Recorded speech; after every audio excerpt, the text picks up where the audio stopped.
Hello, everyone. Welcome to Heart Center Tarot. As always, my name is Marina, and I will be your guide for this portion of the journey. Welcome, everyone, to the 20th Shine Your Light event. I cannot tell you how pleased I am to be doing this event, especially after the eclipse. So, welcome to all of you. I know the notices just went out, and I'm hoping that my voice is going to carry me through. For some reason, it's decided to be a little bit of a challenge.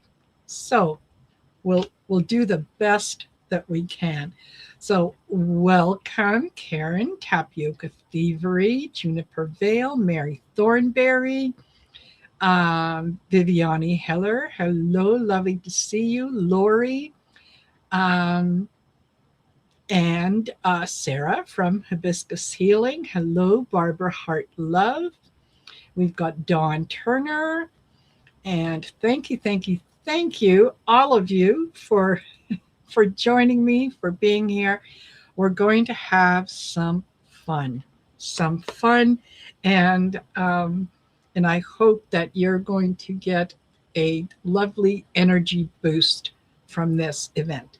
So 20 months that we have done this event. And I think that 20 months slowly we have seen things change, things emerge, things come to light.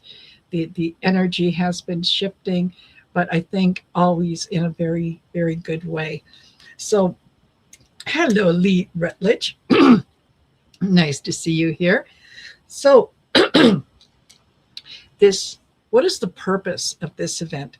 The purpose is to encourage everyone to shine your light, shine your own light, be the beacon that that holds high energy and that encourages others to focus on the the, the higher energies rather than just the 3D, which seems to feel a little more heavier every single day. So, how do you participate in this? And I do want you to please participate in this event. So, at a few minutes before we reach the 7 p.m. spot on the East Coast, Val is going to join me, and Val is going to set our intention and put out the prayer for this event. Once we reach the 7 p.m. or a few minutes thereafter, I'm going to ask you to turn on your porch light in the Eastern time zone, to put a lamp in the window, turn on an electronic candle, anything that you can, so that you are physically shining your light. And then we're going to repeat the process when we get to 7 p.m. Central, 7 p.m. Mountain, and then 7 p.m. Pacific. So buckle in. It's going to be a long show, and there's going to be people coming and going, and that's absolutely fabulous because we need all the good energy that we can get. So we are sending love, light, compassion, unity to anyone, anywhere in the world that needs it. So if you're watching this event with me live, fabulous. If you're watching this event in replay, you can still participate. You can still know that that there is that beautiful higher energy that we can all access, that we can all be a part of. So, that having been said, I'm going to say welcome again, and hello, Lois and Innocent Potato. And yes, so thank you. I do have the list of all the folks that are going to be joining me over this event listed in the description of the video. So I would encourage you to not only subscribe to my channel if you're not already subscribed, but to visit my guest channels and subscribe to them as well. This is a fabulous group of high energy um, people who when as a collective, when we get together, when we start to set the intention of what it is that we're going to do, it just grows exponentially. And I don't know about you, but I'm seeing proof that what we're doing is working. That people are, um, in some ways, they're kinder, they're less judgmental, they're more inclusive. These are all positive things. These are all things that um, we can sort of grab onto and say, "Hey, this is fabulous. This is fabulous." I just noticed I've got a fly buzzing around me here somewhere. So if you see me swatting at things, that's what I'm doing, trying to get rid of the um, yeah, get rid of that fly. So Angelina, nice to see you. Teresa, Tea Garden Chicken, nice to see you.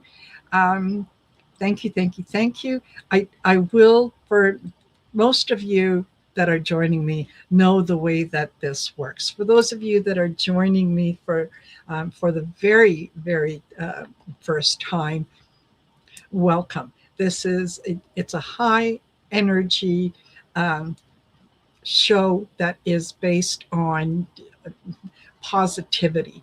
So to do that, we don't take any questions. We don't do any readings. That's not the type of show that it is. We do several other shows where we do that. So yeah, we don't take any questions. Okay. So oh, thank you, Angelina. That's very, very, very kind of you. Very nice of you to say. And hello, Maria D'Ambrosio. Nice to see you as well. So, yes, I decided that because I was feeling so good today and so looking forward to the event, I thought, you know what, I'm going to take a little extra care. I'm going to dress up a little for this event.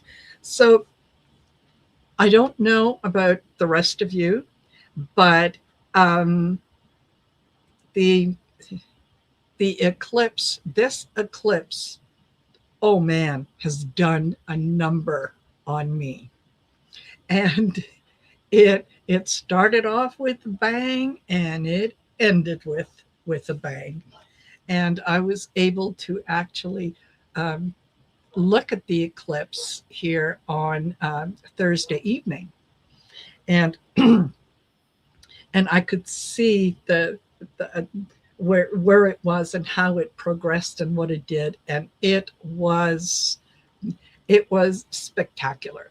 But as I said, it did get me to um, it was definitely a challenge, definitely a challenge. So, Joan Baker, hello, nice to see you. And Jules Learning to Listen, nice to see you. And so before I get started, I'll tell you that who's going to be joining me, and I do have actually um, Nancy Jean, who is backstage. So I'm going to bring Nancy Jean on and say hello to her. So, and you can all say hello to her as well. Hello, Nancy Jean. Hello, sweetie. How you doing? I'm doing fine. How are you? Yeah, my computer was just trying to restart, and I had to go stop it. Oh, yeah.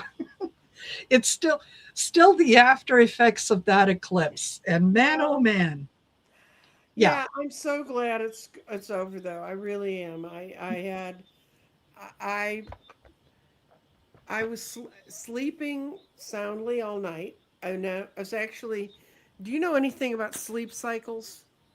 a little bit. Yeah, Okay, you have deep sleep cycles. You have yes, sort of your light sleep when you're kind of around, and then you have REM, and REM is where your mind ramps up. And that's and as I understand it from talking to my cardio, there was a period of time when I was doing a lot of ascension stuff and I was having heart arrhythmias and I was attached to a heart monitor. That telemetric for 30 days, they could tell what was going on with me. They called me up one night, and fortunately, my cardiologist, his aunt is one of the most famous astrologers in India. Oh, nice. So he understands us. He told me when I told him what I did, he said, "You're not wired like we're wired." Anyway, Yeah. I got a call from the telemedicine people, and they said, "Why did you take the monitor off?" And I said, "I didn't take the monitor off." They said, "No, no, no. You took it off right after 1 o'clock in the night, and it went back on at 4." And I said, "No, it's still stuck to my chest, and I can see it very plainly right there." Yep. And I didn't stop anything. And so I said, "Could there be a flaw with the unit?" And they said, "Well, if the unit stopped, they just stop." And I said, "Well, I don't know what to do." I said, "Talk to doctor and see what he says." So they um, they said, "What we're going to do is send you a new unit because you know how to just stick it on and you know how to charge it, and just send us the old unit back, and the envelope will include, and we'll check it out and see what was wrong." Then about 2 weeks later, on a Sunday afternoon, I got a phone call, and it's my doctor. And he said, "How are you?" And I said, "I'm fine." I said, "How are you? What are you doing out on a Sunday afternoon, you know, talking to your patients?" Yeah. And they don't talk to us when they're supposed to be talking to us, right? Yes. Anyway, he said, "You have a blood pressure cuff at your house, don't you?" And I said, "Yeah, I have all the things." He said, "Go put the blood pressure cuff on and tell me what your pulse rate is." My heart was beating at 200 beats a minute. Oh my goodness. So he said, "I want you." He said, "Now you've told me you can bring these systems down." He said, "You don't feel any arrhythmias or anything?" I said, "No." I said, "I just got feeling a little tired, so I made a less dinner than I was going to make, and I'm just sitting in my chair." So I kept the blood pressure cuff on, and every I would meditate in, and then every 10 minutes he'd call me out and he'd say, Where are your numbers now? Where are your numbers?" So he could make sure my blood pressure cuff was reading it right, and he watched me bring it down, and he said, Yep. "I really expected you to tell me you were on your way to the hospital when I called you." And I said, "Well, I have a weird thing. I'm what they call a non-perceiver. It's why I was in hard labor and I was walking around the hospital saying, all I feel is these pushes." I mean, Yes. people think, "Oh, that would be great." Well, it's not great because when you need to know, your body doesn't tell you what you need to know.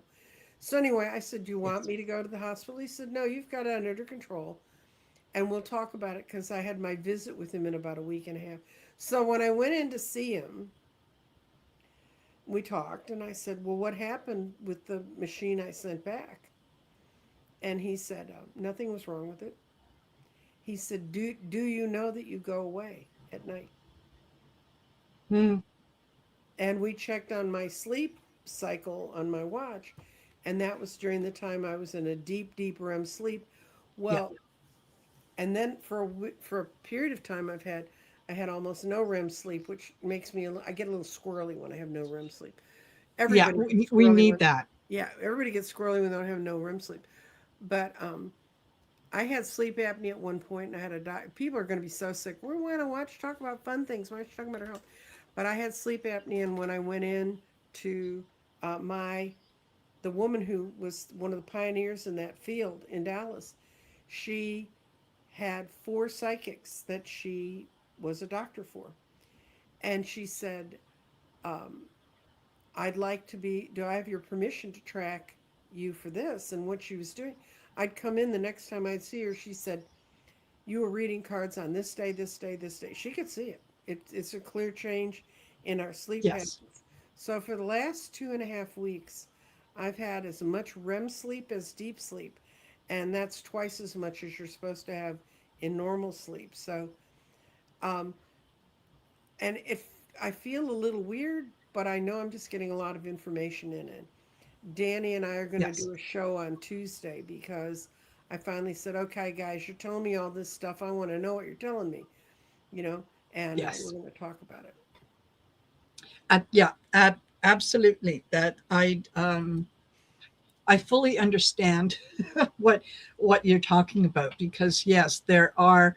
Um, I had to a couple of years ago, um, when I sort of realized what my gifts were, what I was doing, and Right, whatnot. right. And part of the reason that I was so tired during the day was because I was working in the higher realm at night, Mm-hmm. and so yeah, I had to have a heart to heart conversation with my guides and with everyone, saying, Mm-hmm. okay, listen, I, I understand what I'm doing. I understand that it's important and I want to continue doing it. However, right now I'm inhabiting this human body, and this human body needs certain things.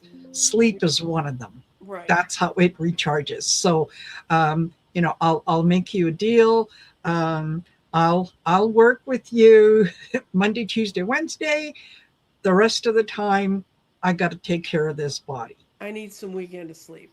I Yes. had, they, um, when I was going through my ascension symptoms, I was working with an Akashic Records person, and he was going. It's really funny because he's one of those very formally trained people, and you have to have a guide take you into the Akasha. You have to ask and all. So it was Yeah. the first day I ever worked with him, and one of the things he had said is, uh, "Can you?"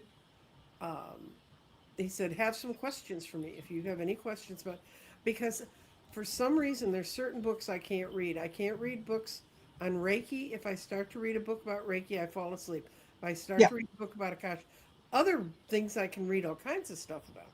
So I was talking with Robert, and I said, he said, "Do you have any questions for me before we get started?" And I said, "Yeah. Last night I got this message that I can backdoor into the Akashic records. Is that true? Could I be going there, getting the information, and not have to go through all this other stuff?" Well, you'd have thought I'd have taken a bucket of cold water and dumped it on that man. He was like, "Meh," you know. And anyway, so I thought, well, now I've screwed the pooch. I'm going to have this session, and but anyway, we had a very enlightening session, and then we were almost ready to go to finish the session, and he lifted his head and he started laughing. He was laughing so hard. And I said, "Okay, Robert, what's going on?" And he said, "My guides, the people I work with, they just told me that yes, that you were there when they formed the matrix of the Akashic records, and you have privileges. You have backdoor privileges." He said, "You have been backdooring into it." And I said, "Well, I kind of wondered because the stuff you said made sense, but I Yeah. just had never had the opportunity." So this is a lesson to people. Sometimes, you read, "Oh, you have to take this class," and that. And speaking of classes, we'll talk about my classes after this. But you have to take classes and all these things to understand it and things. And my life history has not been that way. So, Yeah. Yeah. So sometimes the quote unquote traditional route doesn't apply to everyone. Was well, that would that have been Robert Brunes? yes. Ah, I had an Akashic record reading with him as well Mm-hmm. a number of years ago, and yeah, it was very, very insightful, very good, very it it explained a lot of things to me, and it Mm-hmm. confirmed a lot of things Mm-hmm. for me. And So and that's what a good reading can do for you. The other yes, thing Robert said was he was around me the whole time I was going through the arrhythmias, and he kept saying, "It's when you're shifting from third D, fourth D, and 50." So what he did is he negotiated with them, and they agreed yes, to leave me in a bubble so I could survive in 3D, that I can transit into to the upper realms quickly, because all that chakra changing was affecting my heart. And yes, after we came to that agreement, it never stopped again. But the other thing he told me was, I told him about how I'd been out of my body enough that the heart monitor couldn't tell where I was. And he said, that's a little troubling. He called me the next day and he said, tell your children if they ever come to your bedroom door and you're not awake, they should not touch you. Because if they touch that body, you'll die. I said, really? So I told my kid, they never do anyway. They bang on the door. They don't, Yeah. we're not messing with mom in the morning. Um, Yes. but so there's a lot of little tricks and tips and things that are part of what we're doing. Absolutely. Absolutely. And I think, you know what, there's a good number of people that, um, for them, especially when it comes to, let's say, reading the Akash, that they feel that they can, but they're a little apprehensive to Mm-hmm. jump in. So for someone like that, taking taking a class, Sports will help you. that's right. It just confirms for you that what you're going through, what you're feeling, what you're doing is, it you're not making things up. It's not No. your imagination. Um, I think, Viviani has Mm-hmm. taken a course. She's a great reader. I think so has artist Liz, I and several others that have taken the courses, and it's and I fabulous. think So, courses are wonderful. I teach. yes. I'm gonna now. Here comes my infomercial. Jeffrey and I are teaching another course in tarot, Oh, and the way perfect. we teach tarot is we teach numerology first. That's first week. Then we teach the pip cards, the coins and Yep. things. My brain's in another place. Yeah. Uh, and then we teach the royals, the court cards that go along with it. And then we take you through the Fool's Journey. And at the end of each week, we give you a new simple reading form if you've not read. Now, if you've read before, it just helps you clarify. Yeah. And then at the end of the 6 weeks, by the end of 6 weeks, you can read the cards. And we give a lot of information. We give a lot of, we send out a lot of PDFs of different stuff so you can figure things out. And Jeffrey's done a shadow work book that's on that's on Amazon, Oh, and fabulous. it's because there's some stuff people want to sit around and talk about, and then there's stuff people don't want to share with other people, and it's a really good way if you want to think about looking at shadow work. But we work with his shadow work book also and explain how.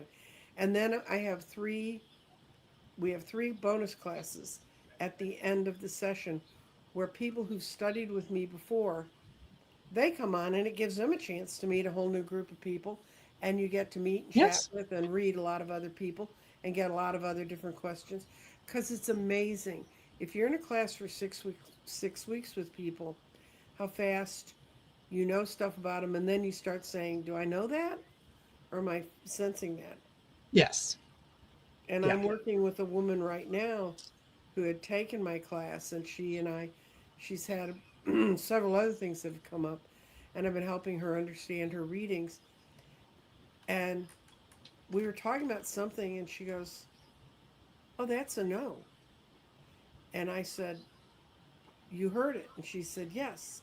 I, why do I know that that's such a no? And I said, "Because you KNOW it, you know, Yes.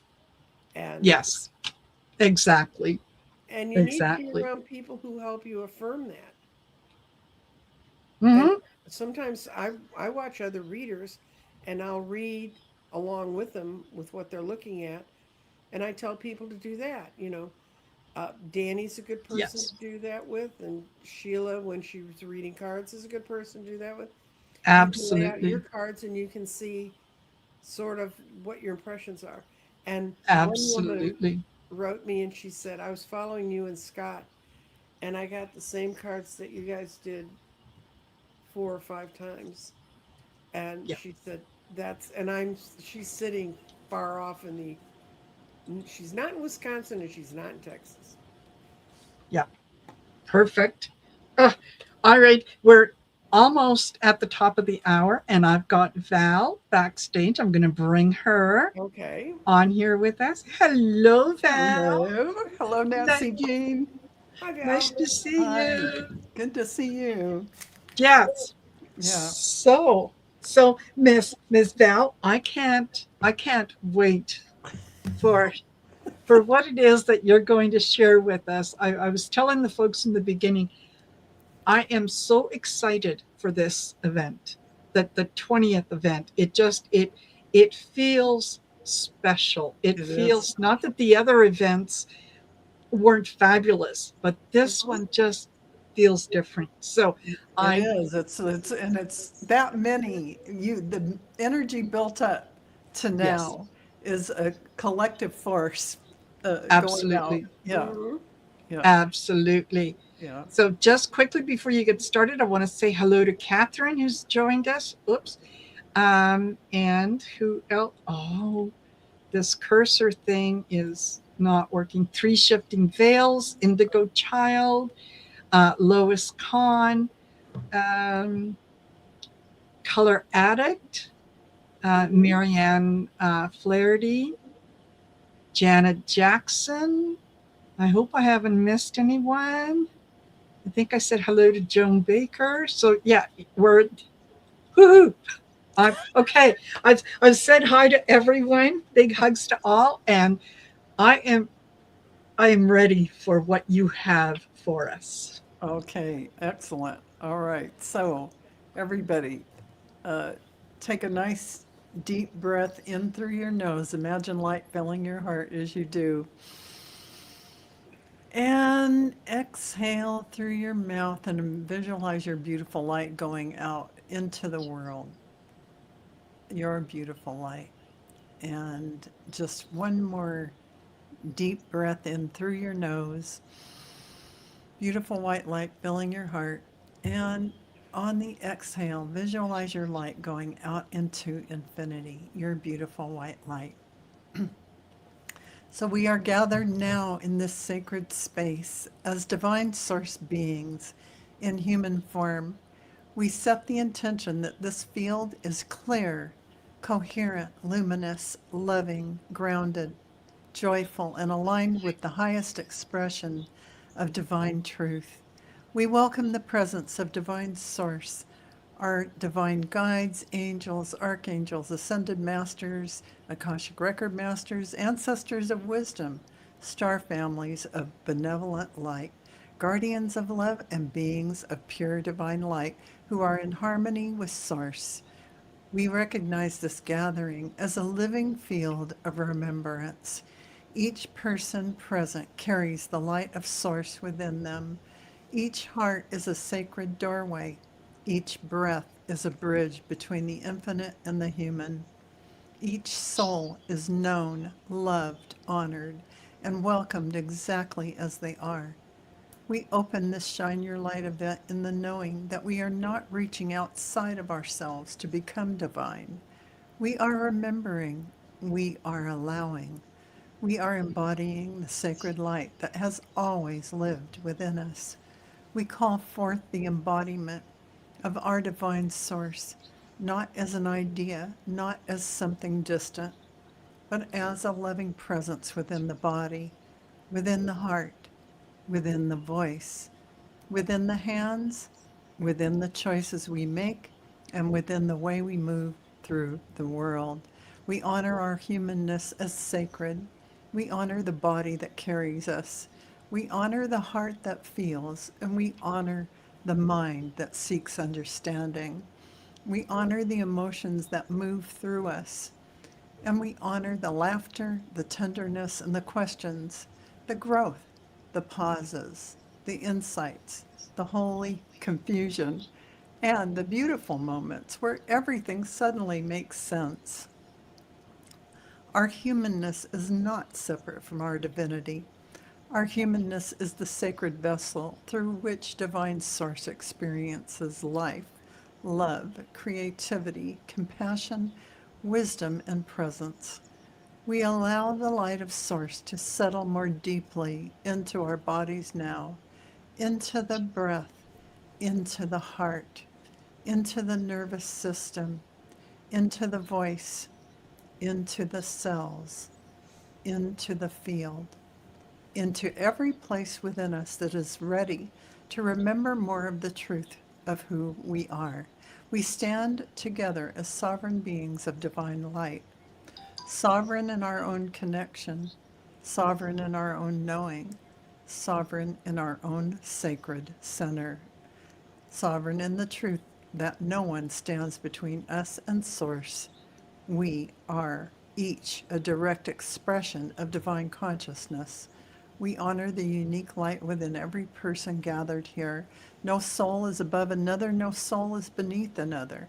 Each soul is an expression of the one light, shining through its own sacred design. Tonight we shine not to prove anything. We shine because the light is our nature. We shine through kindness. We shine through presence. We shine through listening. We shine through compassion. We shine through laughter. And we shine through the courage to be fully present in this human experience while remembering our infinite nature.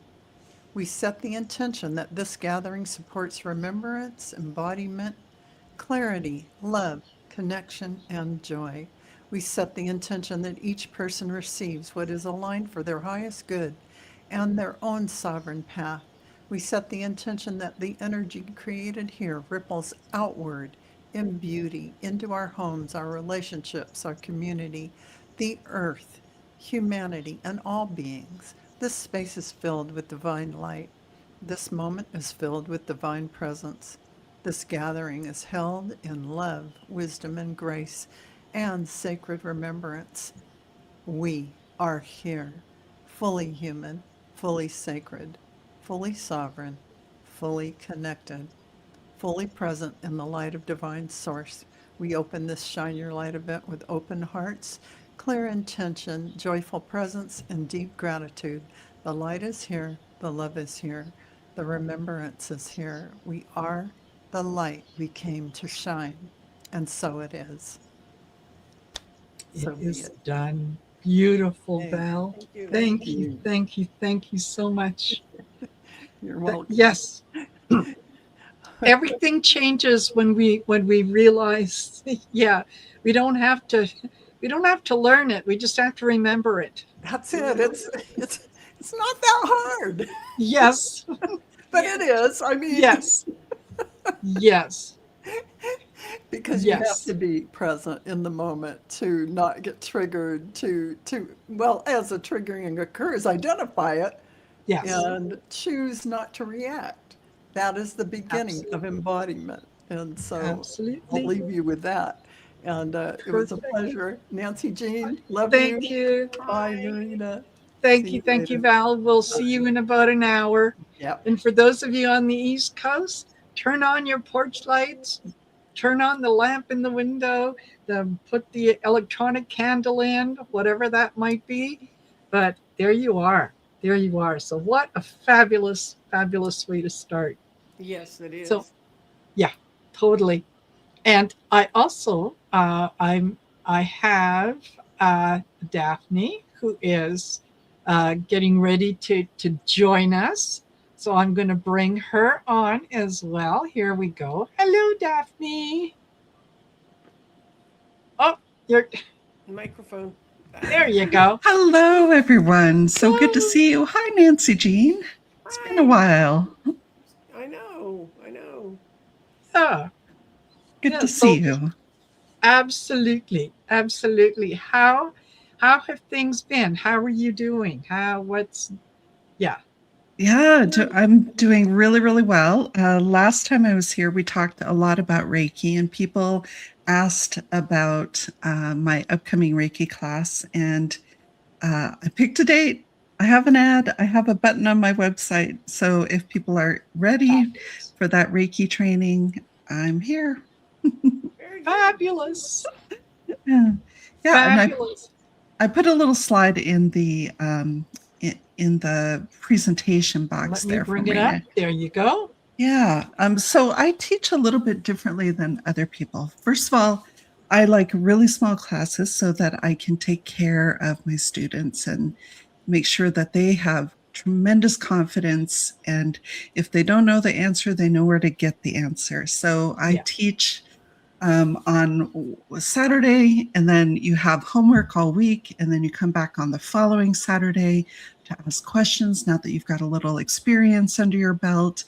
And I teach a classical version of Reiki that everyone will recognize throughout the world. And there's the classes are long enough that they qualify for Canadian certification as well, because I'm very cognizant that I have a lot of clients throughout North America. And one of the things that I'm really big on is making sure that people have that we address their specific concerns and specific ways that they're using Reiki. Like, if you want to use Reiki so you can cleanse all your crystals, I got you. Mhm. If you want to take care of your kitty cats, I got you. Right. So the Reiki that we do is the classical version, of course, and it can be applied to almost anything. And in this first degree class, you can offer Reiki to everybody around you, your pets, your plants, your house, the people around you, yourself. And then in the second degree, that's the practitioner level, where you learn to send Reiki at a distance to anybody in the world at any time. So this first course, when you leave after that first class, you will have Reiki attunement. You'll go out, you'll spend the week working on it with daily homework sessions. Then you come back on October 3rd, and we make sure all your questions are answered. You get some practice, and then you are finished, and you can go out and channel universal healing energy wherever and whenever you like. Yes, and I assume Fabulous. Reiki is like Tarot. You can't learn it by reading it in a book. You got to go out and practice. You got to go put that Yes. energy out there. Yes, and Marina, Yes. last time we were together, somebody asked if they could learn it from a book, and I was I was taken back by that, and I'm like, well, you certainly can read about it, and I know Yes. people have spontaneously channeled a healing energy, and yet it's you can't. No, you have to. You need a teacher. No. Yes, because there are certain things that you get from the practitioner, from the teacher, that you need to be present. You kind of need to be there. And you need to be with other seekers of the knowledge. I Yes. find that often having students around me that are seeking information and knowledge is every bit as important as what I have, because every time they ask me a question, I learn something. Yes. Yes, that's wonderful. Yeah, and just as you said, Nancy Jean, this is something that you will probably do every single day of your life after you have the class, Yeah. because it's so beneficial. It's so wonderful of an addition to life. And Yes. yeah, I mean, it changed my life, that first Reiki class I took. And I practiced for a long time before I went to get my master teacher attunement. And I'm glad I did, because I was ready. I was prepared for it. And I use it every day. Yes. The first Yes. person that ever tried to use Reiki on me, it must have been 35 years ago. And I was reading cards in a house where it's this old Victorian house that was full of all, it's like the kind of things we read about in books, about where they had Yes. books and things. And I was the reader in the upstairs room. And my knee was going out at that time, at that point, and eventually had to have them replaced. But she decided to work. She said, well, let me see if I can help you. So she's working with me. And when we finished, she went, oh, damn, I didn't take my watch off. And she said, something's going on with your knee, girl, because my watch just stopped. Yes. Yeah. Yeah. Yeah. That's amazing. Absolutely. Absolutely. And yeah, Sarah, Hibiscus Healing said, yeah, Reiki changed my life too. Yes. It does. I have, there have been times when I have done Reiki on myself. And yesterday, I was actually doing Reiki on our dog, because she had on yeah, we had to take her to, I say we, I mean my son.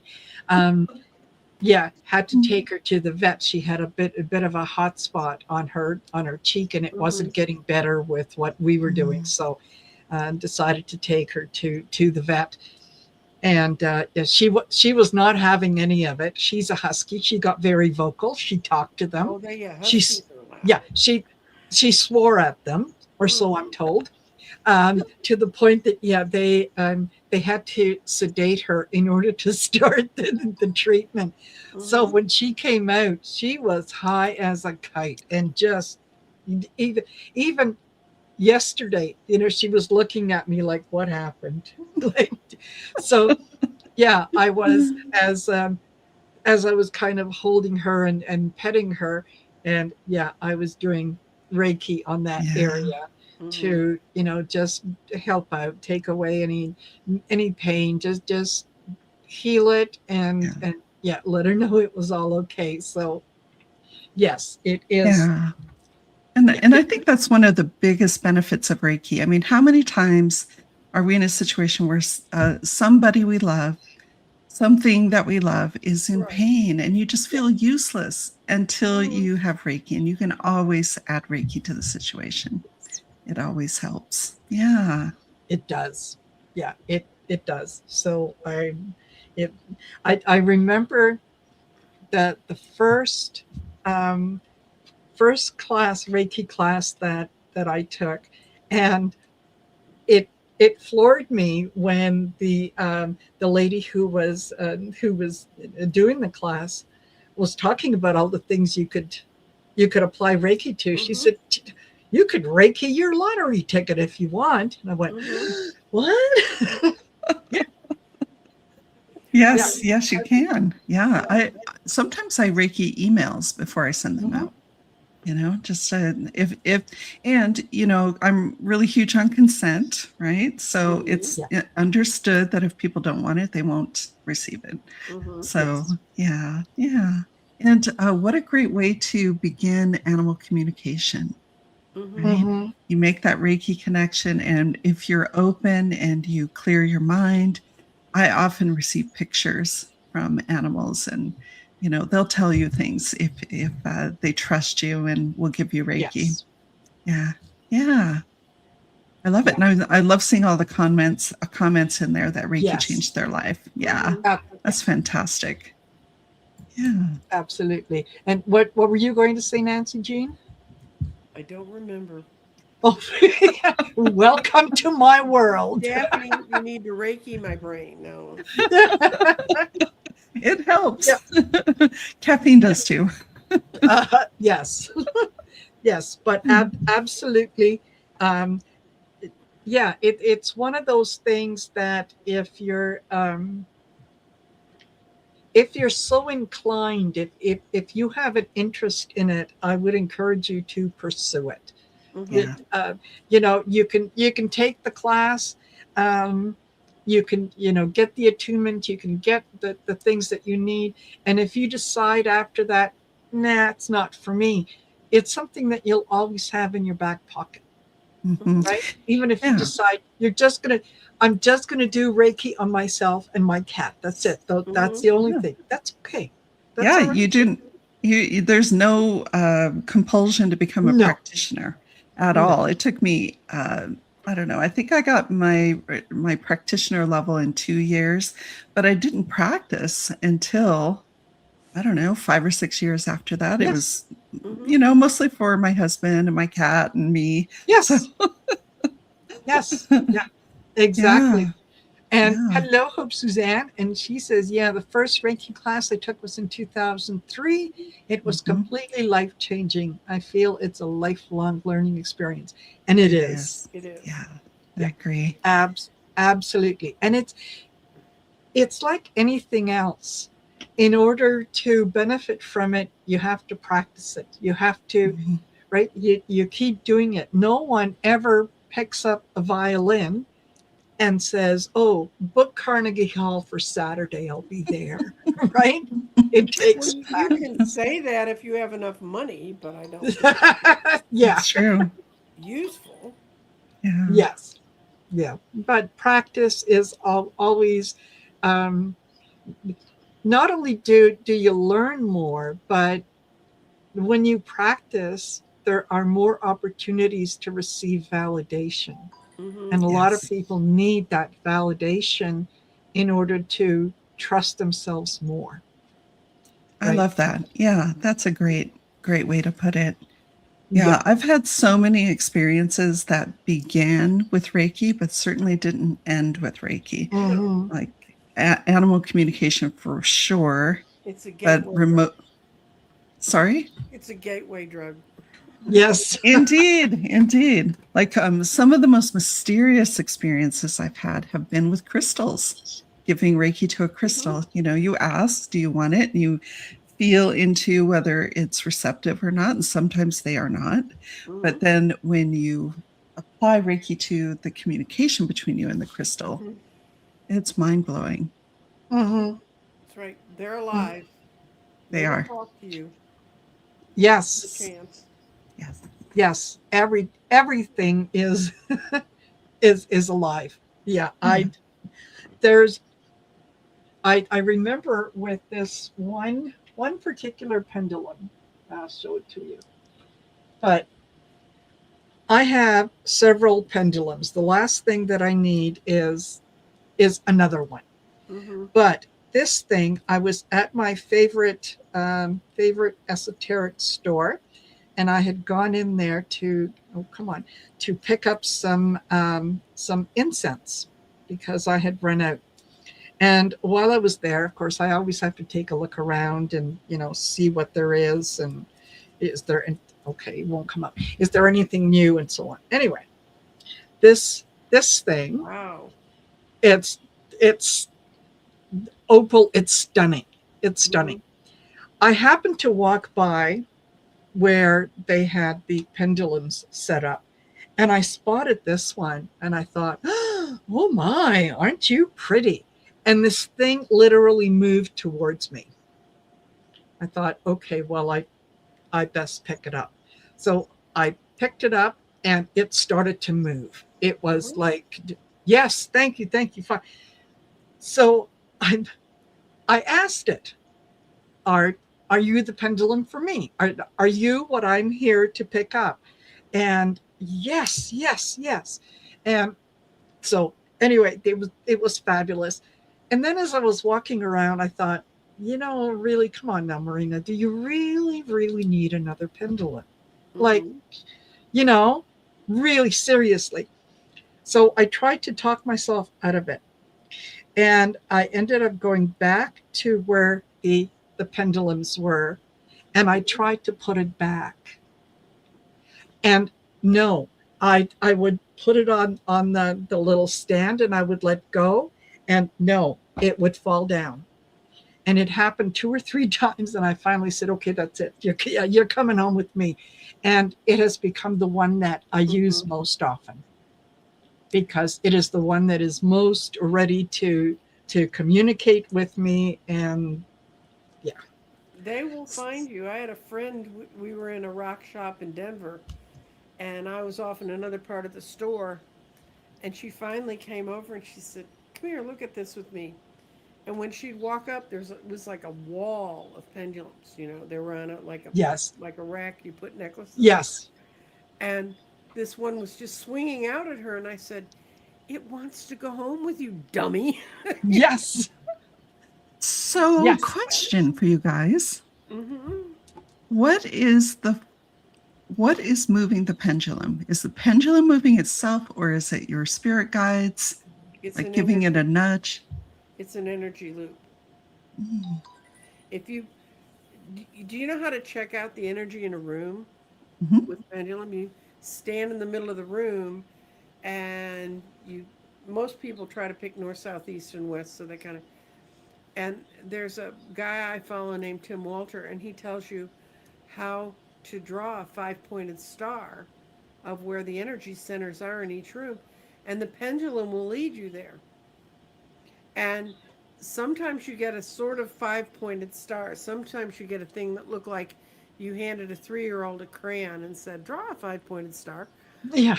But um, when you work with earth energies, you can feel them going through your body. If you open yourself up to that, some people don't want to feel it, they won't. But yeah, it's the it's like I used to keep um, these dowsing rods under my table when I read cards for people. And when people would get very squirrely with me about how does this energy work and I don't feel anything, I'd give Yes. them the pendulums and I get them to hold them very slow and I'd say, ask for yes, ask for no. And once they established that, by that time their eyes were this big. And then they'd ask a question I don't know the answer to.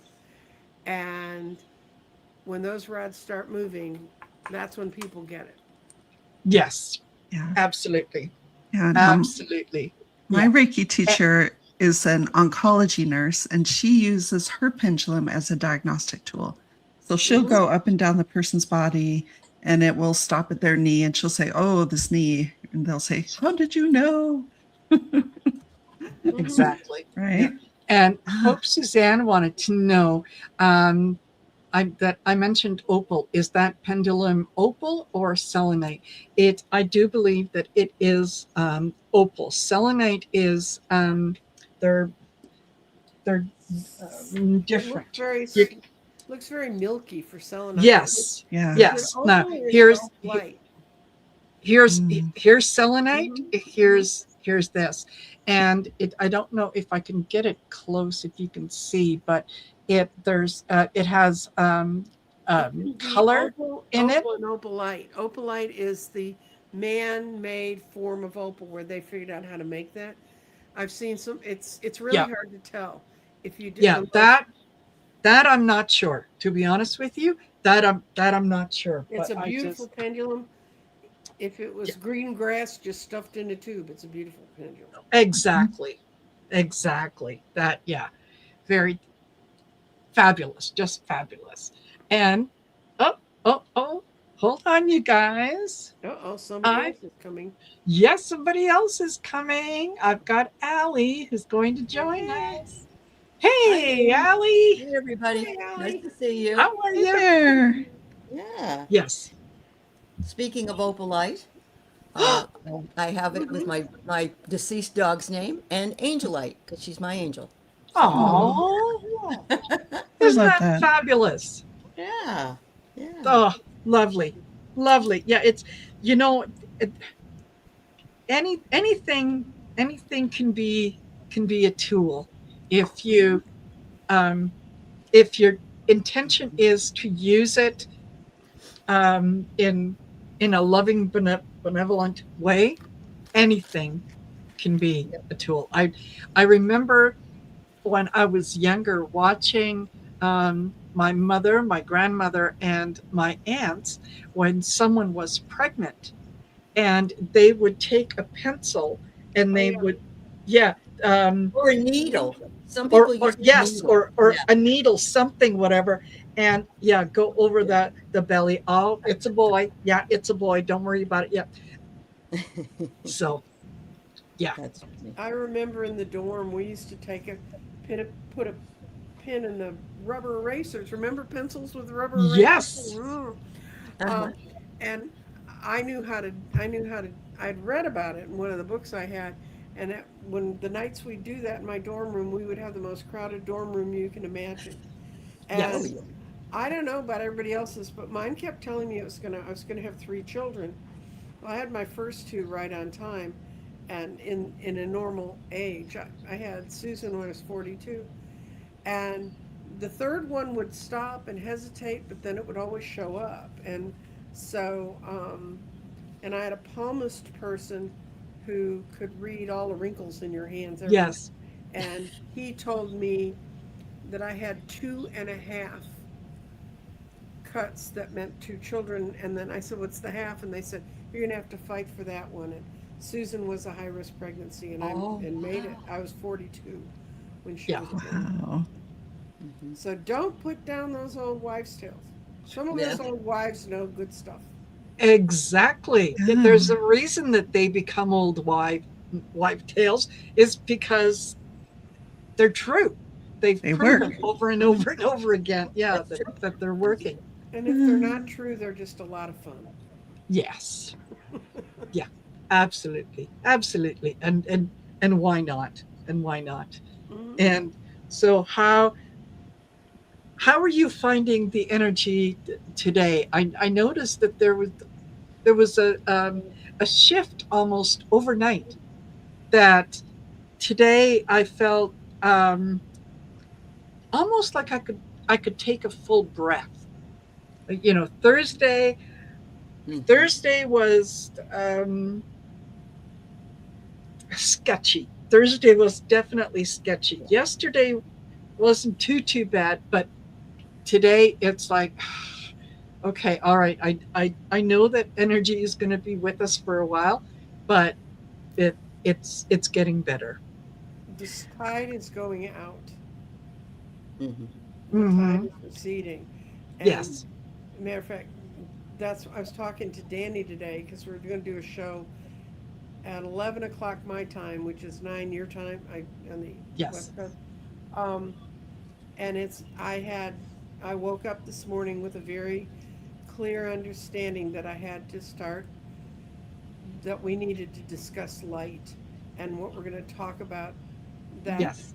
light is light, but in order for us to really see light, it has to go through a prism. So we need to pick which part of the prism we want to look at. And Mm-hmm. that's the Fascinating. challenges we're in now. Yeah. Yes. Yeah. Yeah. And it's you know you you can't have darkness without light, No. right? It's such a symbiotic relationship. It's yin and yang, and each one has their benefits, and each one might have some of their challenges, but one needs the other. One cannot exist without the other.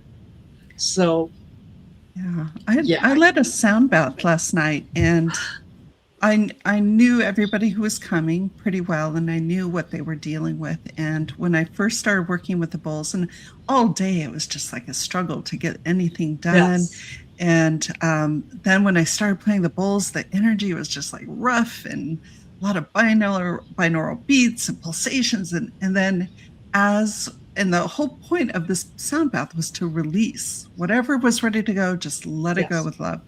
And then slowly, slowly, slowly, the sound purified until I was just having the sweetest, clearest tones by the end Yes. of the bath. And I just felt such a lift off my heart. And then this morning I woke up and I was like, what a fabulous day it's going to be. Mhm. Right? Yes. Yeah. So that there really is something to that eclipse stuff. There is. There is. I was Yeah. with Val today. We were doing our advanced mediumship class, and I was feeling as though I was walking on air in the Yes. meditation.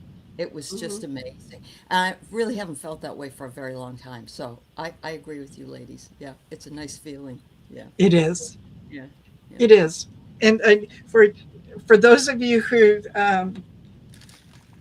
know or don't know, yes, on Thursday was a little bit of a rough day because Chris had to take Clarity to the vet, so Mhm. unexpected expense. He took my car because he had his work truck that he came home in, um, and on the way home, my car died. So just 5 minutes before I was scheduled to do a show, he called and said, you'll have to come pick us up, right? Your car died and whatnot. And I thought, oh great, a vet bill and a car repair bill.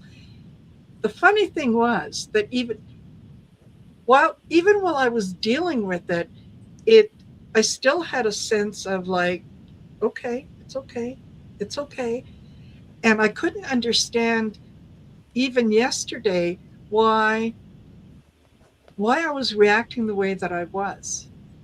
And then it dawned on me today. It was, yeah, I had to, I think for me, part of that eclipse was letting go of the fear of not having control, Hmm. because those are things that I had no control over.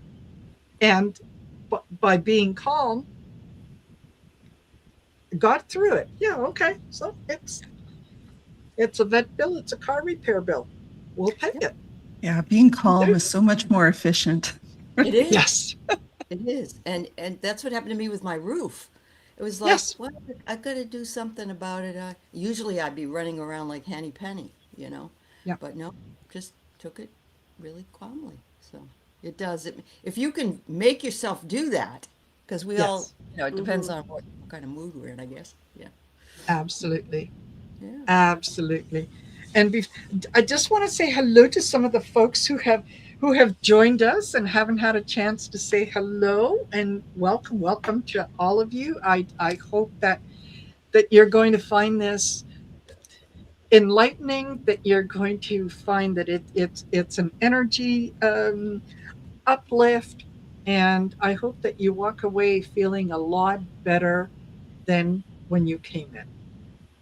That we have to keep reminding each other that the keeping keeping our energy level high, being in that higher plane, is what's going to get us through this. Getting down in the muck, that's Yeah, not an option anymore. that's true. We're past that. Yeah. We've outgrown that. Very much Yeah. so. So, Marina, I wanted to commemorate this 20th Shine Your Light event. And so I sat down today to write a poem for, Oh, for us all. And so, if that's okay, I'm going to read it. It's not abs- so long, but yeah. absolutely. Today was my day, I guess, because I had ordered these Hafiz cards. He's a Persian poet. Yes. And I just ordered these because, I'm a nerd about literature and I'm a nerd about cards. And the card says, in the beginning, the radiance of your beauty shone with a single breath. Love was born and set fire to the world. That's number one in the deck. And I thought, well, Wow. that has to come in here Wow. somewhere too. So, yeah. All Yes. right. So here it is. I haven't done poems for a while, but shine on, shine the light every day and every night. Little flecks of golden hue, fairies dancing, bring it too. We are all powerful entities. We can choose our light, suspend dis-ease. Our days can be amplified by a hue. Monkey see, monkey do. As a flash of shining magnificence, we can bring the illuminance, and together we shine as electric transmitters of internal sunshine. Light it up each and every day from the deep December to the lightness of May. Through the nights of darkness, our light comes through. Intention reigns when we see it through. The eyes of the community all together, a glue. Oh, I love it. Thank you, So Allie. beautiful. Yes, Mhm. absolutely. Yes. Yeah, this is I I benefit more from this community than I think sometimes it benefits from me, because We all feel that there way. is um, so much love, compassion. There's all the things that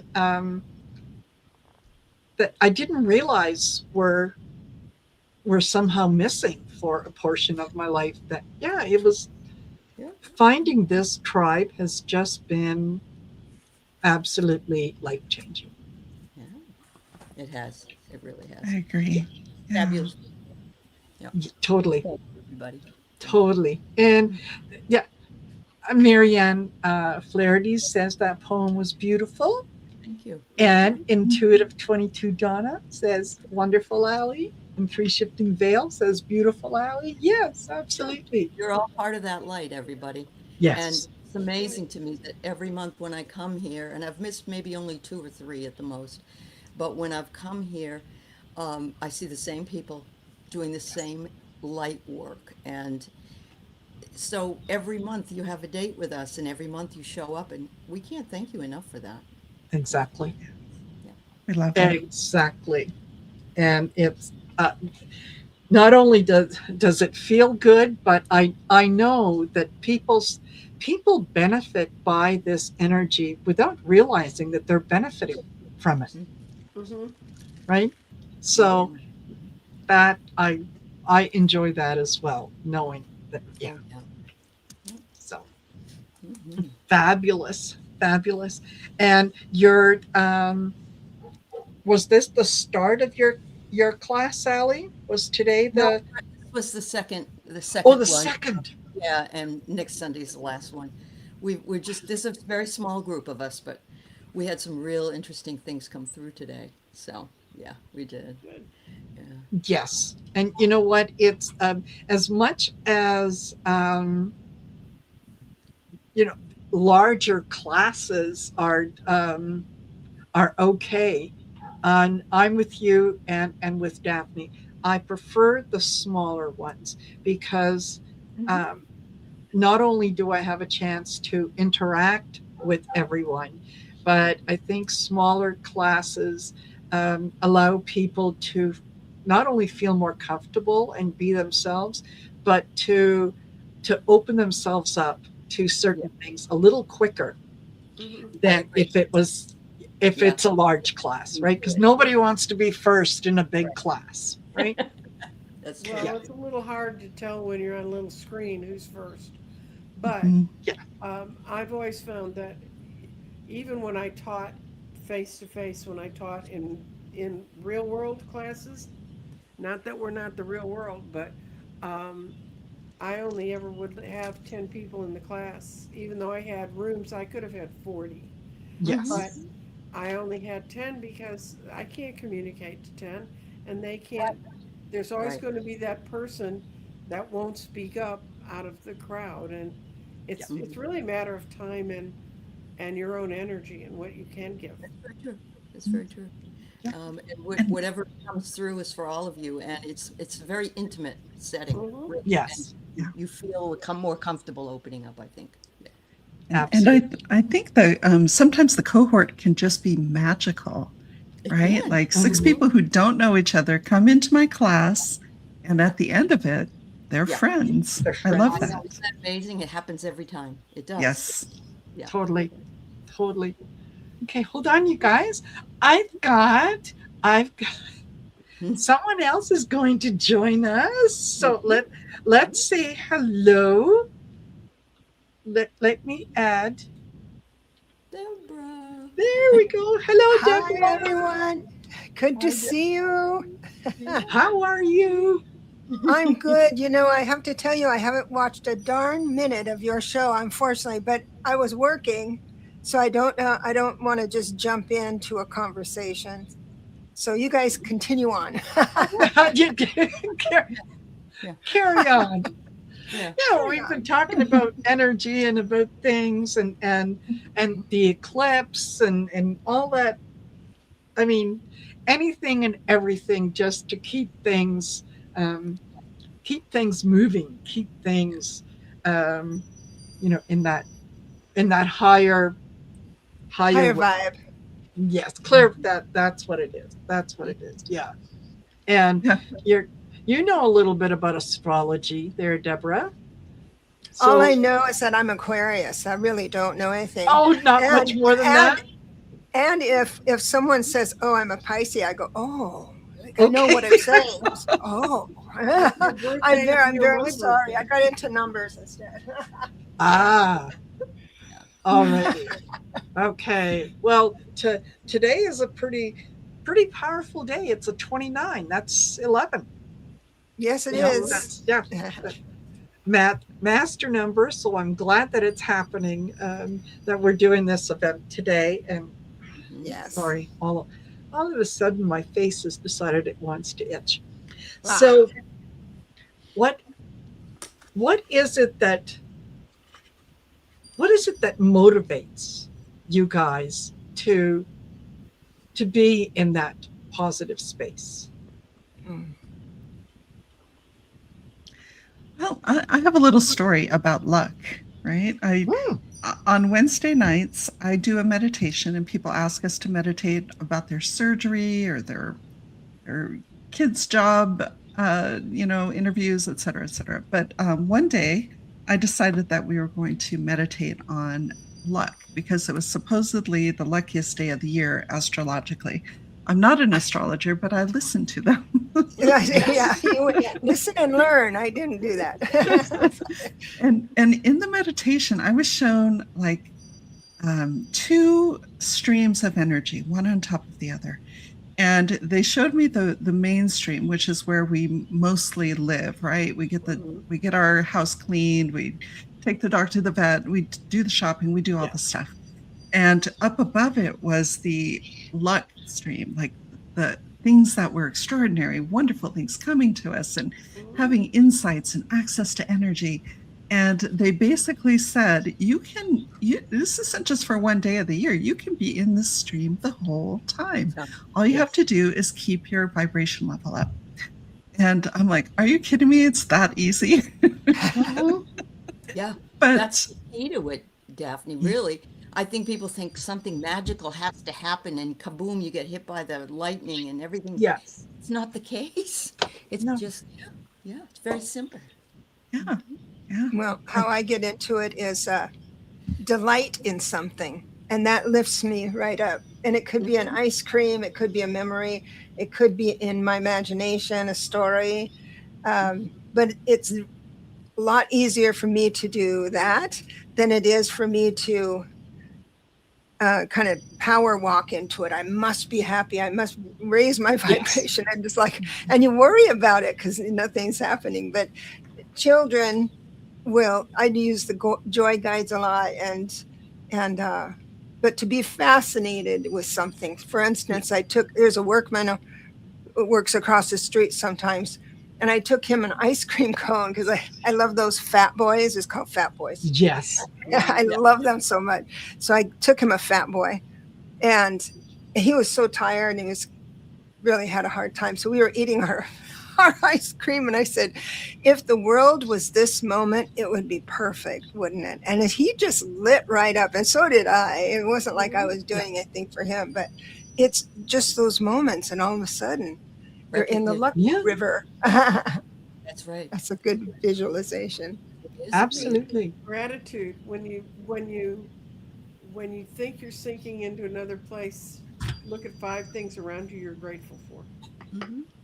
And that just changes your whole mental attitude.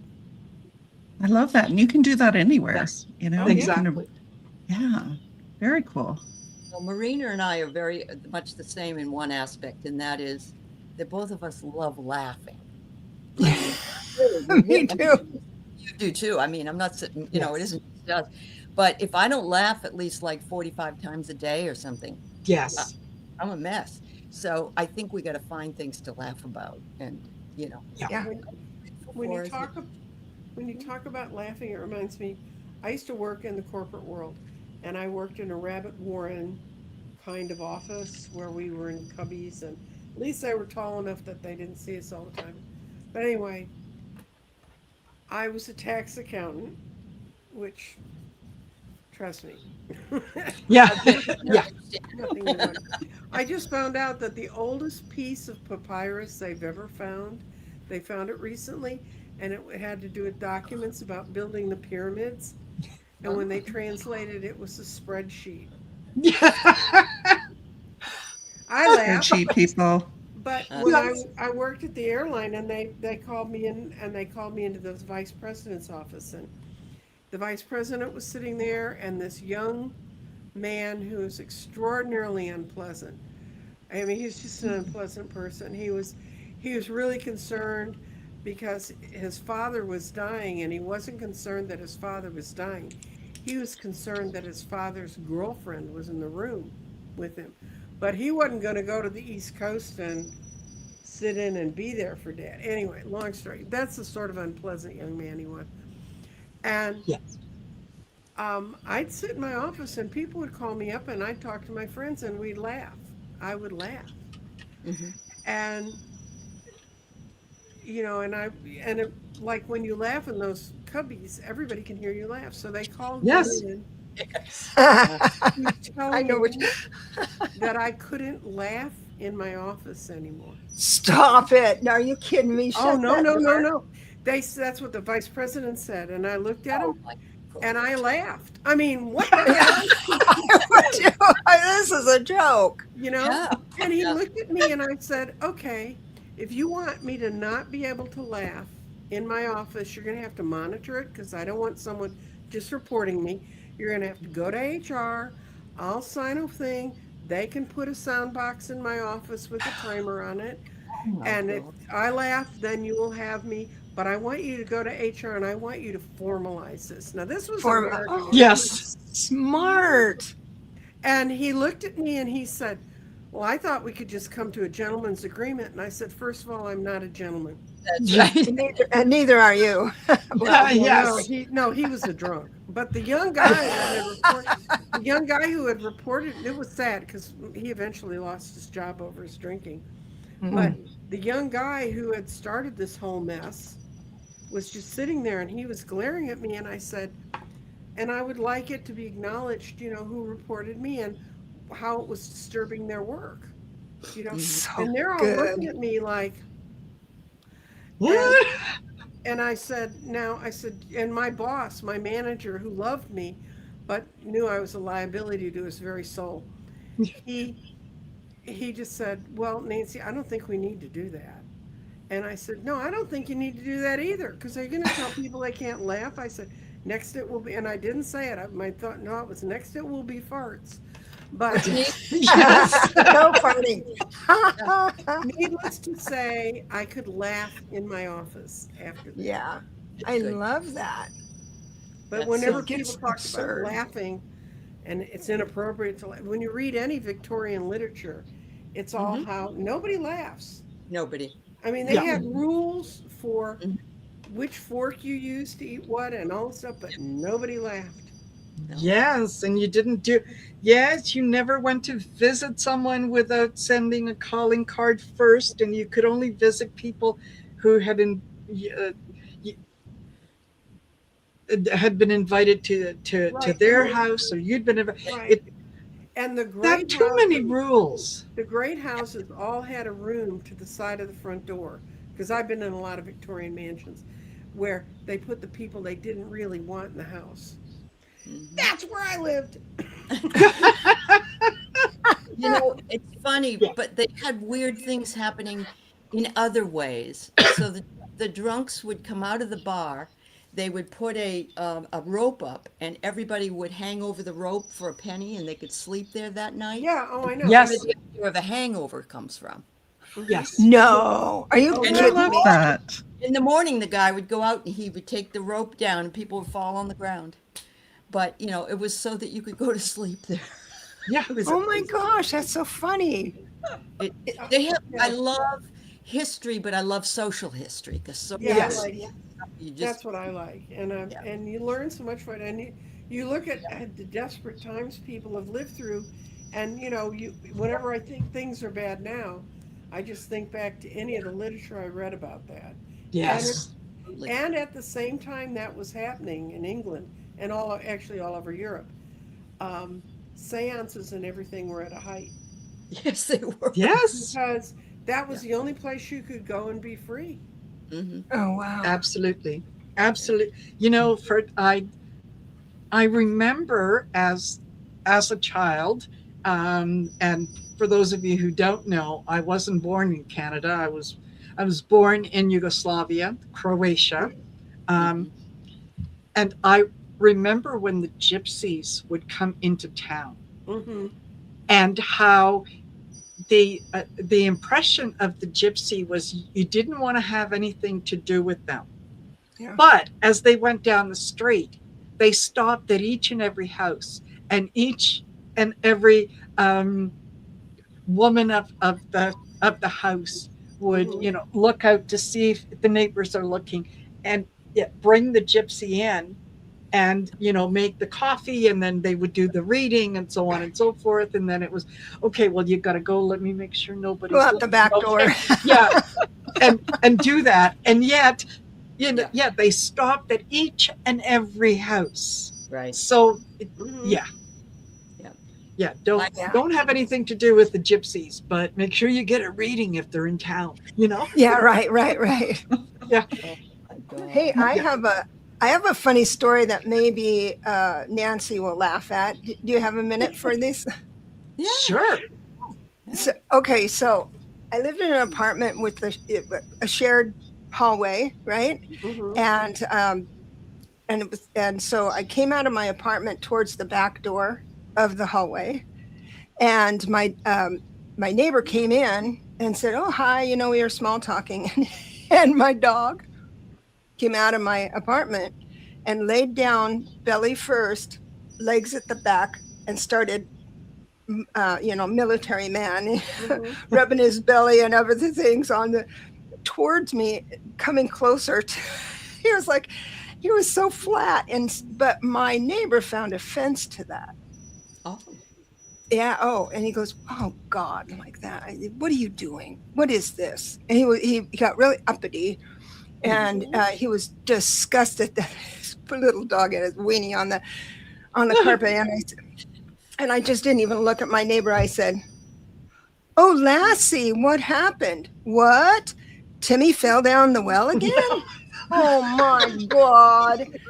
Well, and you broke all of your legs trying to get him out? Oh my God." And then by that time, he got to us. And I thought Yeah. he would just stand up and the story would be over. No, he went like this, army man, around to get to the. And I said, "Okay, you go back to him and keep Timmy company. I'm going into town to get the sheriff." Yeah, that's right. Fabulous. That was so great. funny.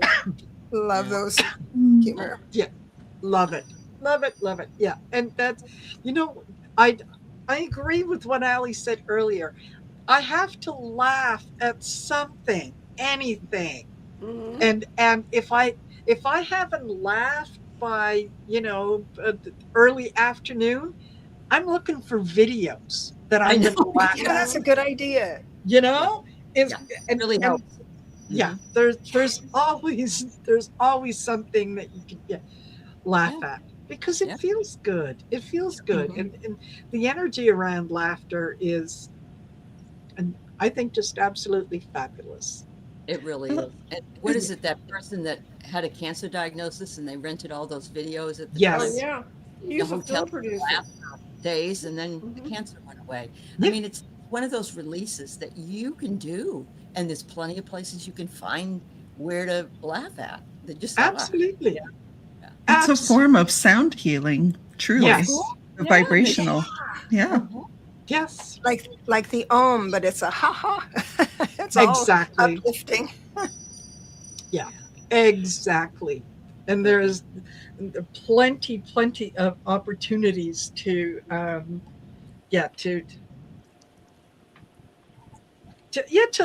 laugh. If you can't find something, or if it doesn't happen organically, naturally, whatever, Mhm. go out of your way, find Yeah. something to make you laugh. It's like, you know waking up in the morning and deciding that today's going to be a fabulous day, and Mm-hmm. it's a joyful day. I'm joyful today. Look at this, that Marina. that Whoop, conscious decision. I Mm-hmm. just moved to it. Yes. It wasn't Yeah. this Yes, one. It Neva, absolutely Sarah vibration. said my mom used to belong to a laughing club. Oh, that's Yes. and there is laughing yoga. Yeah, I remember that. Oh, Yeah, Oh yeah. yeah. I went Yes. to one of those laughing yoga. And it was odd, but yeah. it was a cool group.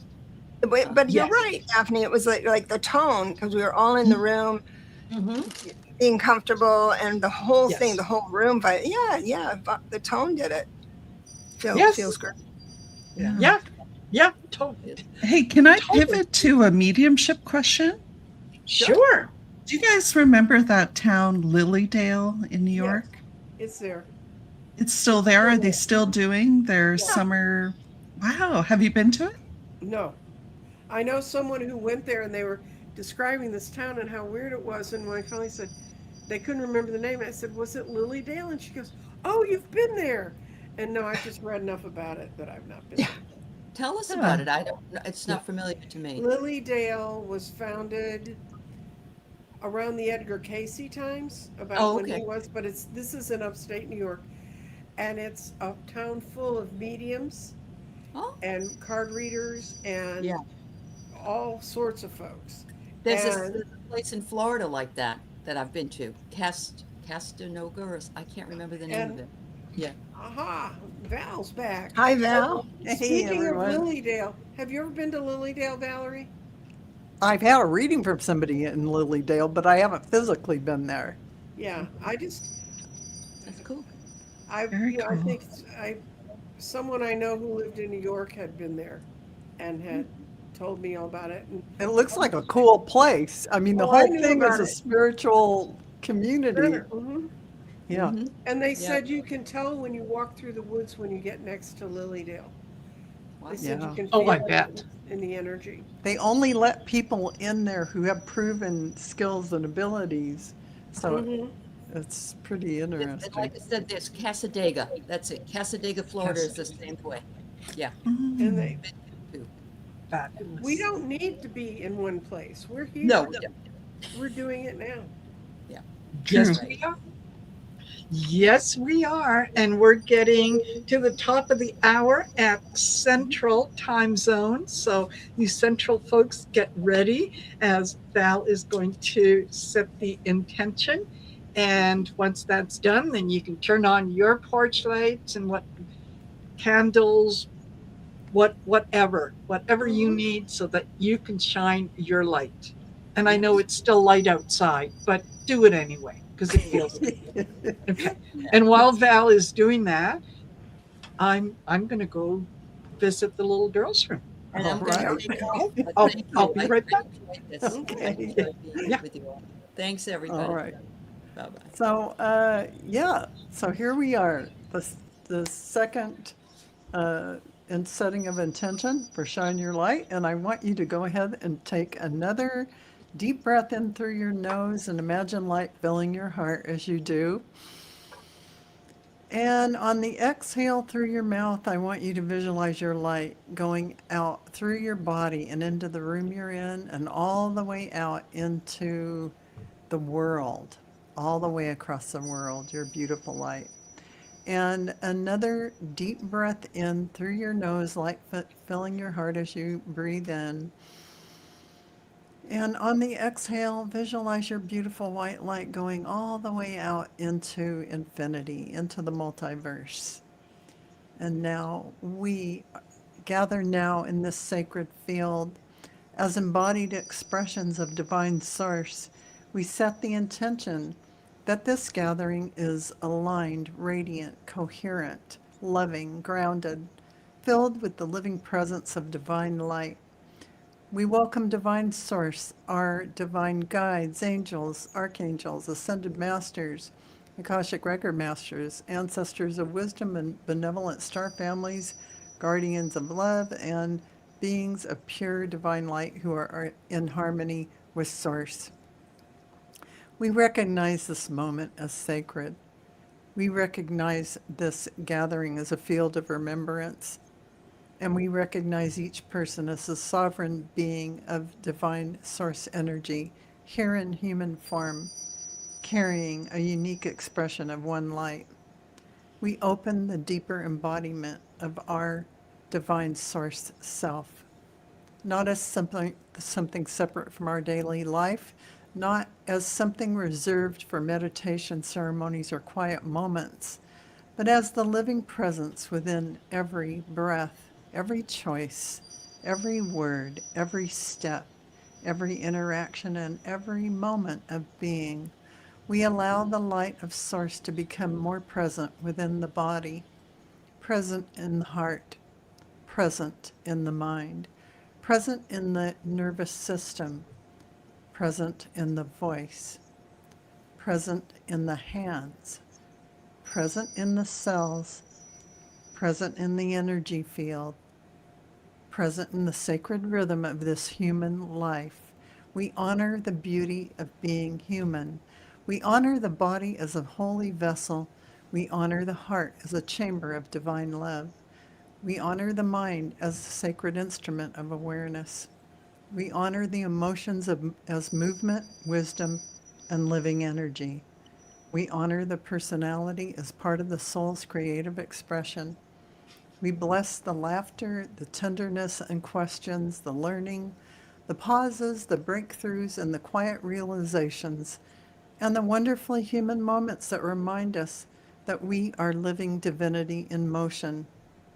Our humanness is not something to overcome.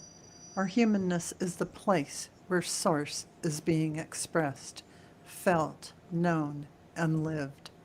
We stand in the truth that we are sovereign beings, sovereign in our own connection, sovereign in our inner knowing, sovereign in our own sacred timing, sovereign in the divine light that lives within us.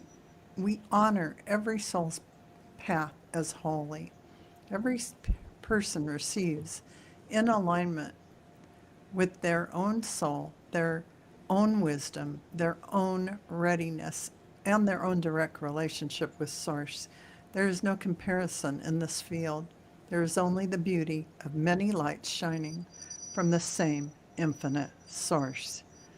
Together, we anchor the frequencies of love, peace, clarity, compassion, joy, wisdom, and remembrance. Together, we allow this light to ripple into our homes, our families, our communities, the earth, humanity, and all beings. We shine through presence. We shine through kindness. We shine through truth. We shine through compassion. And we shine through creativity. We shine through the simple sacred act of being fully here. This gathering is filled with divine source light. This field is alive with love. This moment is held in sacred remembrance. We are human and divine. We are sovereign and connected. We are grounded and infinite. We are the light of source embodied in form. We are here to remember. We are here to embody. We are here to shine. And so it is. So be it. So it is. It is done. Oh, It Val. is done. Val, I must tell you that as you were getting towards the end of that, I heard bells outside. I did too. They're real bells, aren't they? Yes, they are. I mean, I heard the tinkling. Tinkle, Yes. tinkle, tinkle. Well, who had those bells? Sometimes people hear them on my channel, but I don't hear them. I I heard miss the hear 'em. them. bells. I heard the tinkling bells, and I said, "Oh, that's nice." Yes. That's like Yes.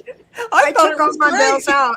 I took all my bells out because I was afraid my birds would have like heavy metal poisoning or something, so I don't have bells. Isn't Ah, that? Addie's Gifts says, I heard them too. Oh, Yeah. Well, Oh, I then, heard them. Special Okay. people hear them. yes, wow. That's And that's all of us. very. fabulous. That's very. Wow. It's weird. It is. It I wish I is. could hear them. And Oh, Mike McSorley heard the bells too. Wow, I thought, wow, we're getting a Shivers. compliment. That's what went through my mind. I Yes. said, yes. don't know where they come from. That How was That's fun. okay, but we're grateful that they're here with us. I want to hear them too. Oh, it was Wow. just amazing. So I'm going to leave you all. I'll be back on the Yes. hour again. See you all. Deborah, Thank you, Daphne, Val. Thank you. Nancy, Come Jean, on. Marina. Bye. Thank you, Val. Thanks. Thank Bye, you. Val. Thank you. Bye. Bye, Val. Marina, I'm going to duck out as well, but I wanted to thank you so much for including me. So great to see you, Nancy Jean, and you too, Deb, right? Thank you. It's Deborah. Yes. Yeah. Uh-huh. Good to see you. I'll Fabulous. see you next time, I hope. Take Yes, care. you will. Bye. All right. See you later, Daphne. And that's an opportunity. I'm going to bring in Karen from Tapioca Thievery, Juniper Vale. Hey, Hello. how Hi. are How's you? everybody? Yes. Oh, and Elizabeth Bassett said she heard them in Hawaii more than 3 times. Oh my gosh. Okay. That's so cool. It is. It is fabulous. I know Linda G heard them and said, what is that? I don't know. I wish I heard them. But They're Well, there you go. It's confirmation. Hypnicity Fun. wonders if it's Dolly. It could be. Could be what, Dolly? Yes, it could be. Yeah. Well, Yeah, that's okay. That's okay. I think she's it's welcome. absolutely fabulous. Yes. Yes. What And do the bells represent? Lightheartedness, light vibration, lifting spirits. Mm-hmm. yes, and I remember hearing many years ago that yeah, when you hear a bell and there really isn't a bell around, it means that an angel has just gotten their wings. Right. So we're and I'm getting full body shivers now. I The spirit is definitely with us. Spirit is Yes. definitely here saying, yeah, yeah, Yes. shine your light, shine your light. Be love. Yeah. Yeah, Oh, definitely. You got fabulous. Michigan. You got it Thank you, too. Teresa. Yeah, Teresa heard them as well. Ah, wherever they're coming from. Thank you, thank you, thank you. Angela just heard it again. Oh, interesting. Well, the vibe is high. Yes, yes. Or intuitive says, or a baby is born. Oh, All right, Mm. that's fabulous as well. Mm-hmm. That's fabulous as well. So, Karen, how have you been? I've been good. How's everybody? I know, Good, I think good. everybody's been having crazy weeks due to the eclipses. Yes, Me yes, too. yes. Ab- Absolutely. The good thing is that we're all in this together. Yeah. Mm, Yes. Yeah. Community. yeah. Yes. And I think that is absolutely wonderful. I love that. And like I said earlier, it's one of the reasons that I was so looking forward to this event. Mm, And there's it's almost like a process that I go through. That um, once I have the date in mind and everything is set, usually the the day of the show, um, I feel I feel tired because I know that there's going to be a lot of energy, and mm. um, I'm going to need to be present and all that.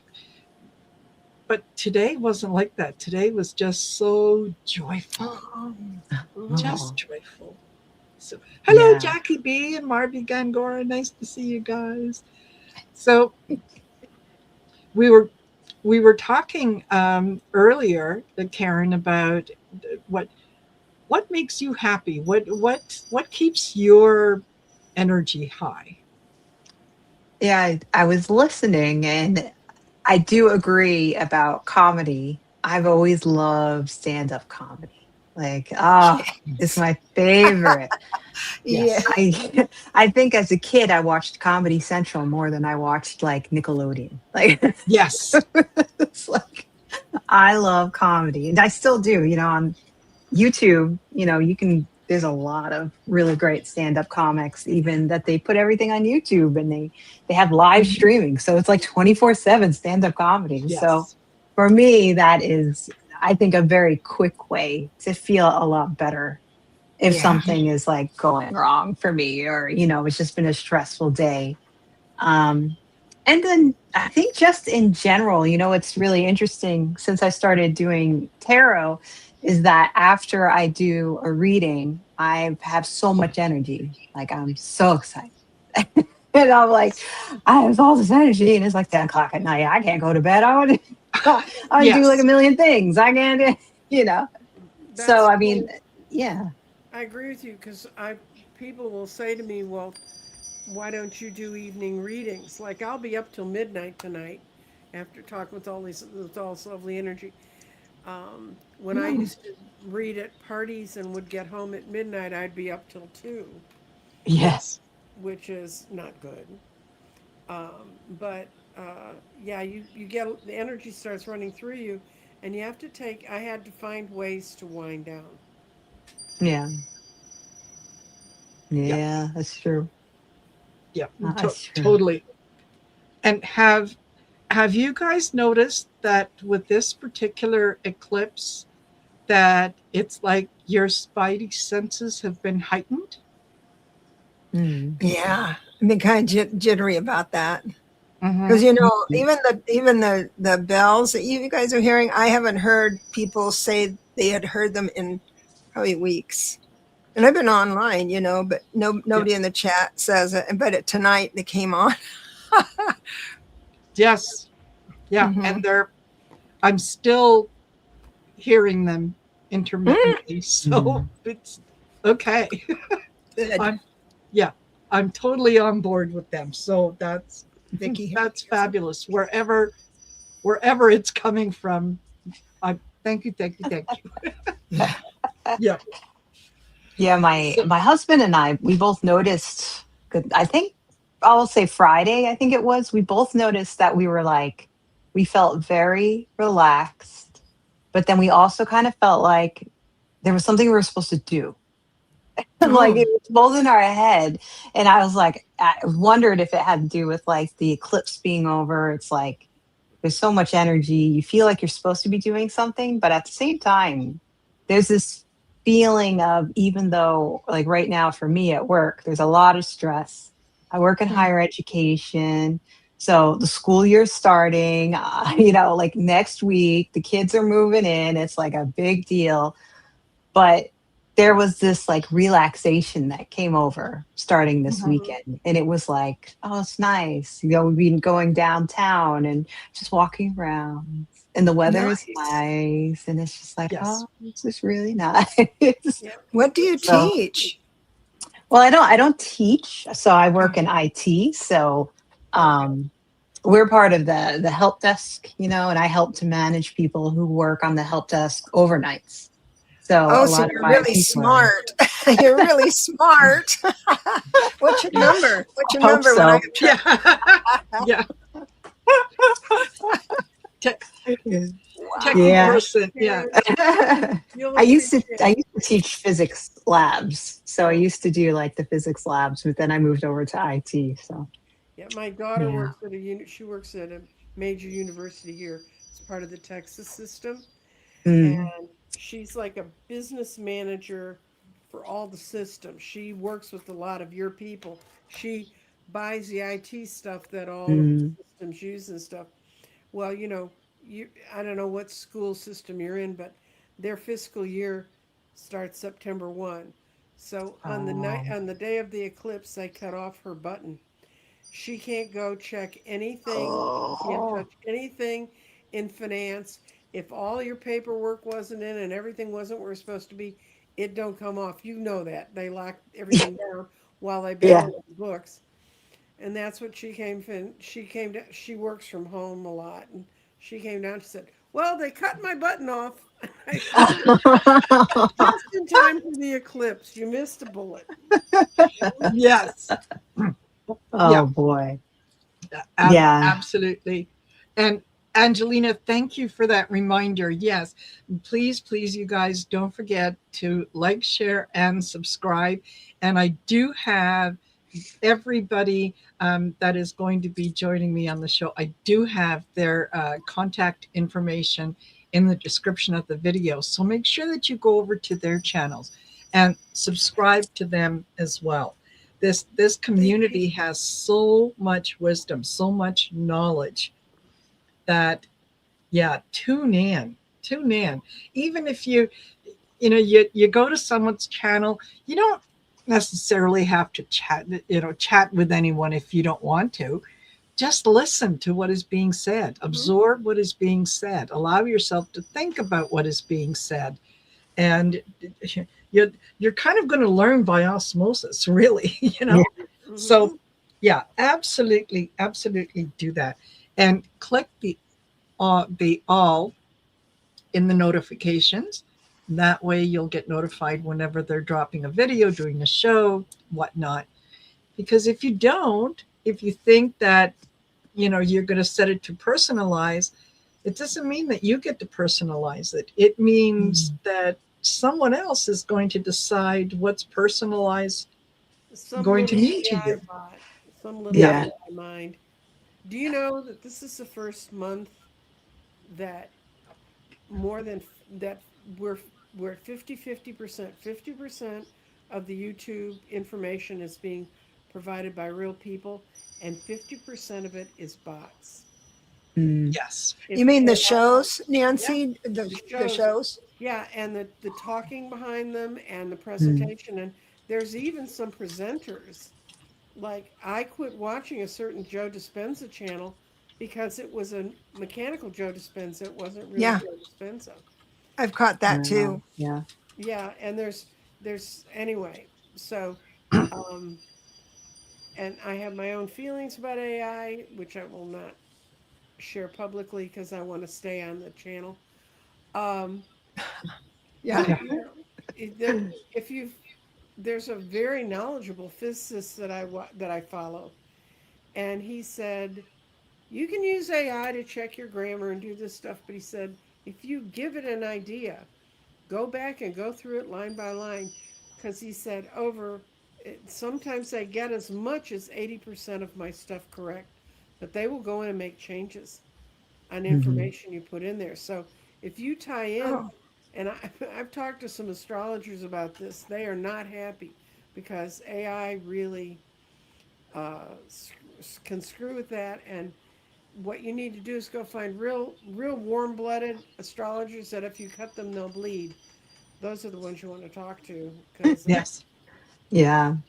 And the AI can hallucinate. So it's like it thinks it's saying something oh, correct, but it's not. you'll appreciate this, Karen, because you're in IT.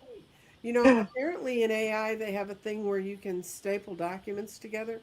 So people Mm. would set things up and they'd say staple that to the document. So they Mm. went into companies and they're teaching companies how to have their employees use AI. And my youngest daughter, is a specialist in security, encryption specialist in internet, and AI is the bane of her existence. But she said that some company, they taught people how to staple documents together. And so everybody went in and they thought they were supposed to staple anything they created together. It stopped the company's computers Oh, because it built this giant sheaf of, even AI went, no, this is shit. yeah. Too much. Too much. yeah. Oh my goodness. Yes, hypnicity discernment is a must.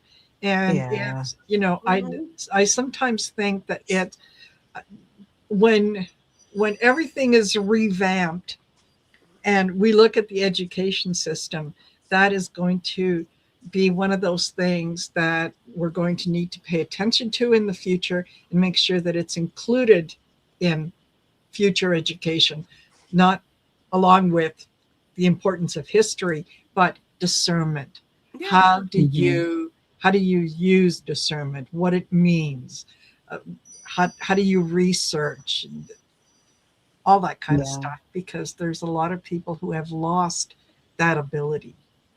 Yeah. Well, yeah, but Claude, I heard that Claude could write you a book just like that, and I wanted to give it a try, but I didn't want to. I didn't want to write a little. It's just a little few pages, It's not like a novel. Yeah.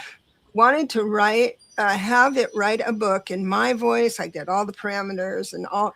I spent 2 hours getting it set up, but I chose a topic I didn't know much about, like energy healing. I don't do energy healing. Then, or same would be for astrology. I don't know astrology enough. Hmm. So I created this little booklet, a little ebook, because I took a friend of mine. She didn't know I did this, and copied and pasted the links to her anxiety, you know, uh, Hmm.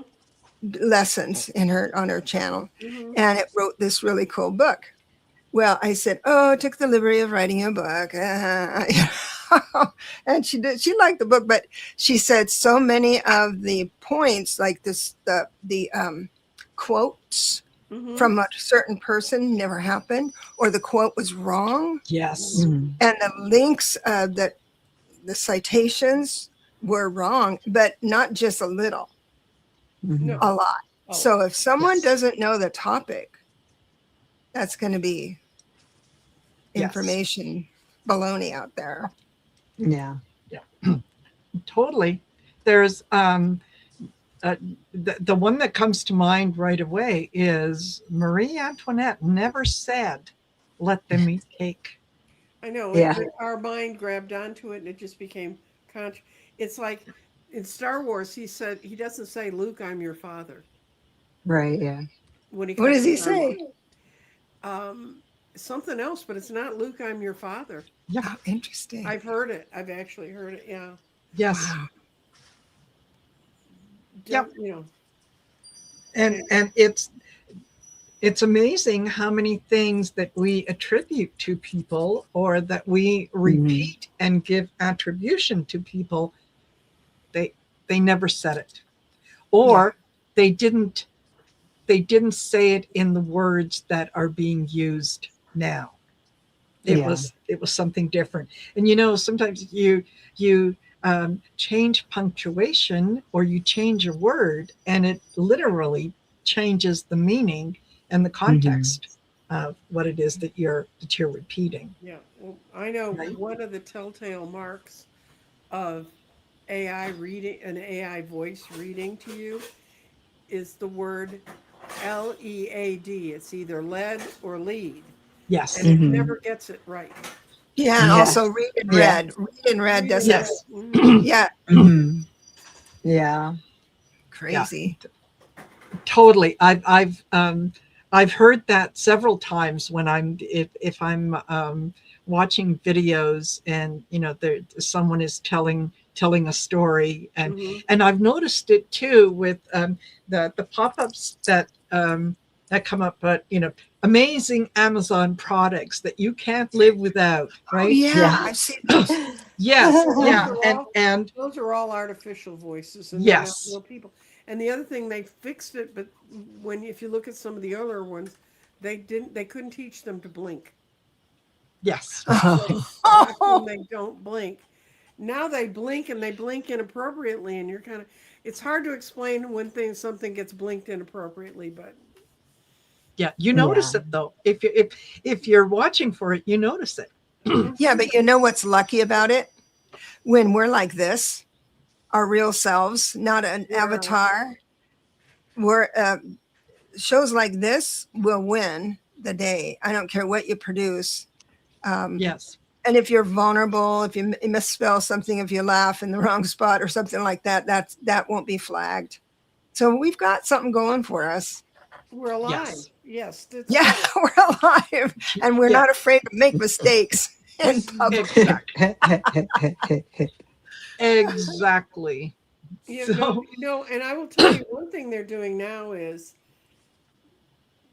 and shows very much the prejudice of AI.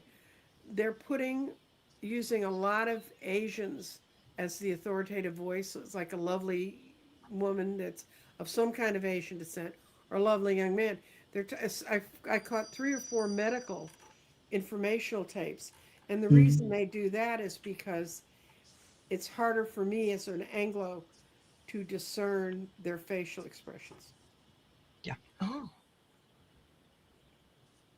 yeah, that would. I didn't know that. Wow. Oh yeah, that's true. Trust me, worked on a grand jury, and one of the things I learned really quickly is there is a lot of acculturation that goes into. Now I worked in politics. I worked with people of all races, colors, and creeds. But when you're having someone sit there and tell you this is the truth, this is each culture has its own earmarks, its own facial Mm. tics and things. Mhm. That's why for years they've said, when somebody said, "But I was an eyewitness, I saw the person do this." This is why eyewitnessing is so inferior, because you can eyewitness to the people whose faces are most familiar to you. You cannot Mm. generally eyewitness. Now, Yes.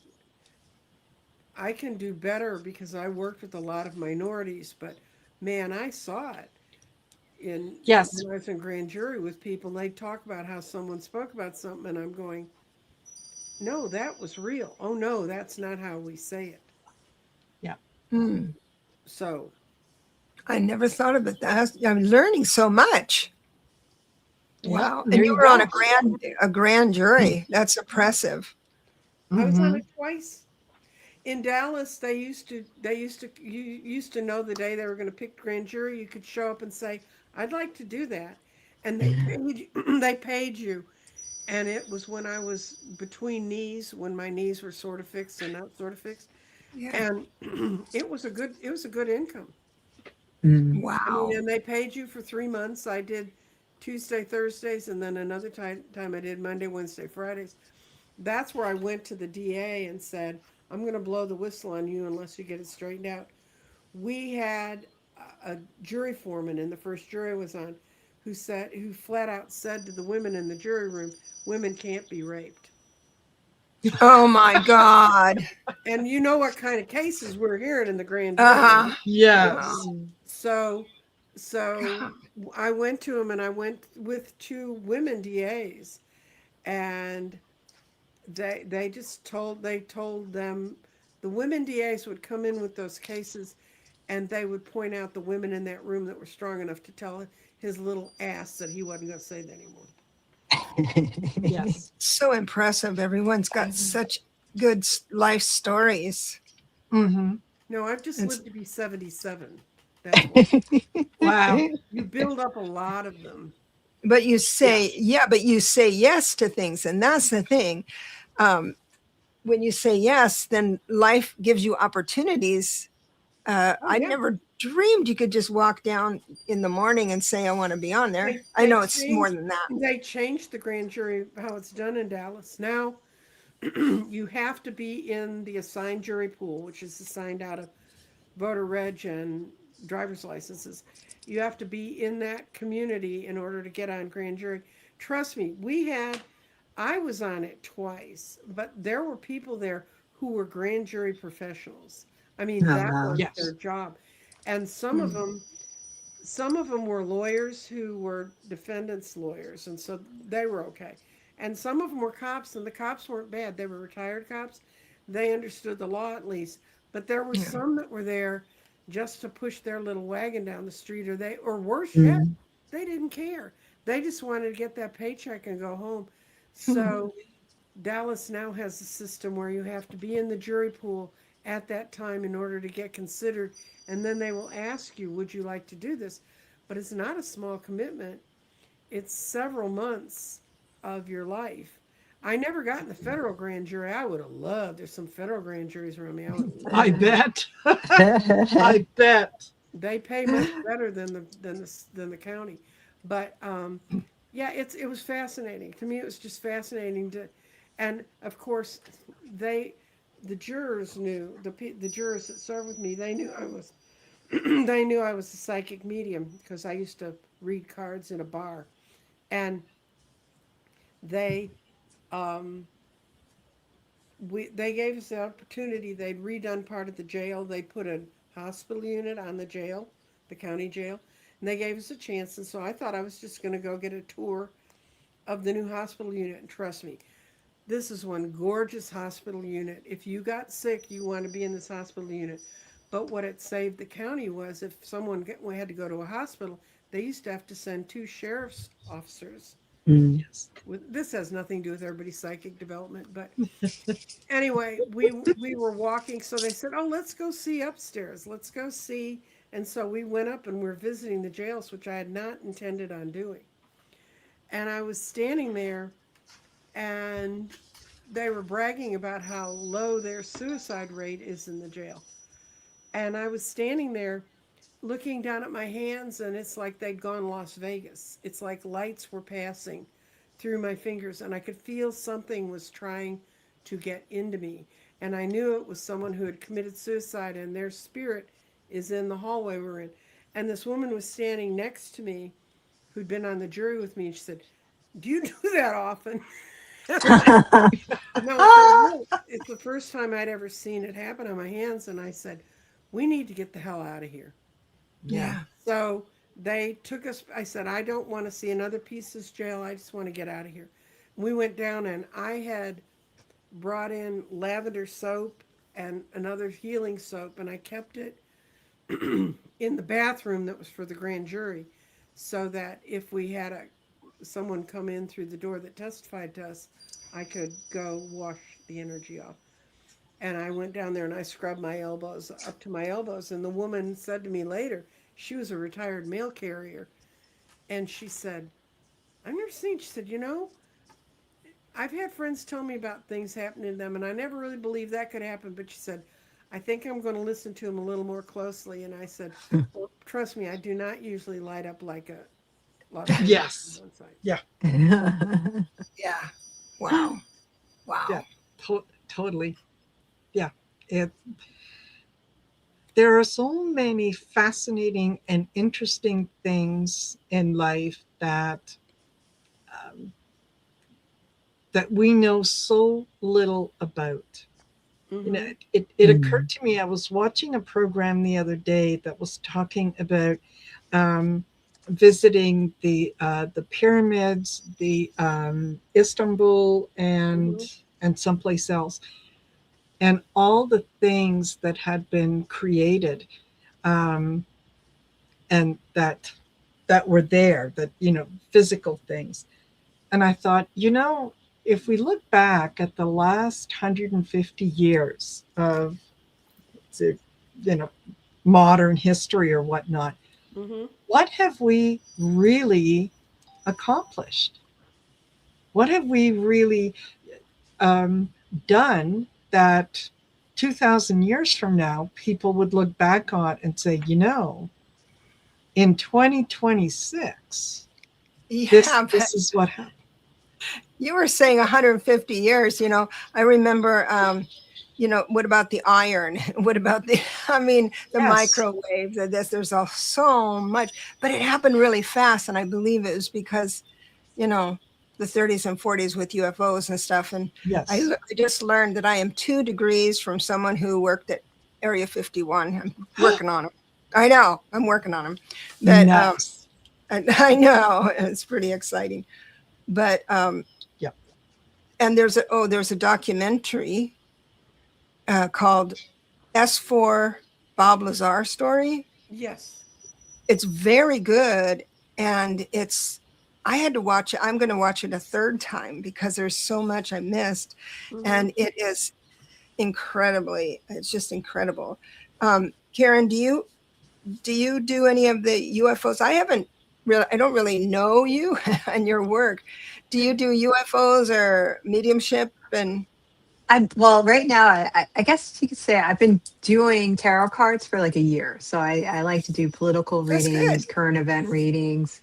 I also like to look into like true crime and missing people. Like I'm trying to do that a bit more Mm-hmm. in my area. This past World Cup, I was like, let me see if I can Oh, do the you were World doing Cup the yeah, games. you were doing Yes, the World Cup. that was a lot of fun. But it was very difficult, but it was fun for me because it was like helping me to really learn, what would the cards even say about this? Like, Mm-hmm. how does it work? I felt like it helped me to understand more of how the team would play throughout the game as Mm-hmm. opposed to like who would win, because that's kind of still up in the air, but it Yeah. kind of tells you, you're kind of seeing if they're tired, if they come out a bit stronger this time, if they're feeling confident, if they're not feeling, and it was really interesting. And sometimes you could say this looks like an easy win, and then other times you could be like, I don't know. This is really hard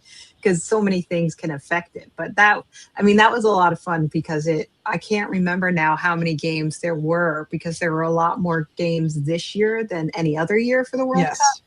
So I had to have done at least 100 readings just like on the World Cup, because I did every single game. Oh my Really goodness. impressive. I Yeah. even brought in my husband because my husband coaches soccer. He's played So soccer his whole life, so like that's like his thing. And I was like, come and help me, come and sit in, and like we'll do this together. So that was a lot of fun. So basically, I've been doing that. I guess my first video that I did for YouTube was August 12th of last year. So I've been doing it for a year, and I just wanted to get into tarot because I kind of dabbled in it maybe like 20 years ago.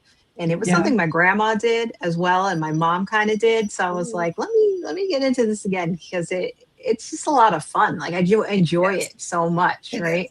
Yeah. And yeah, so I said, well, I'm going to record the videos and put them on because that's the only way I'm going to make myself practice. Good for Like you.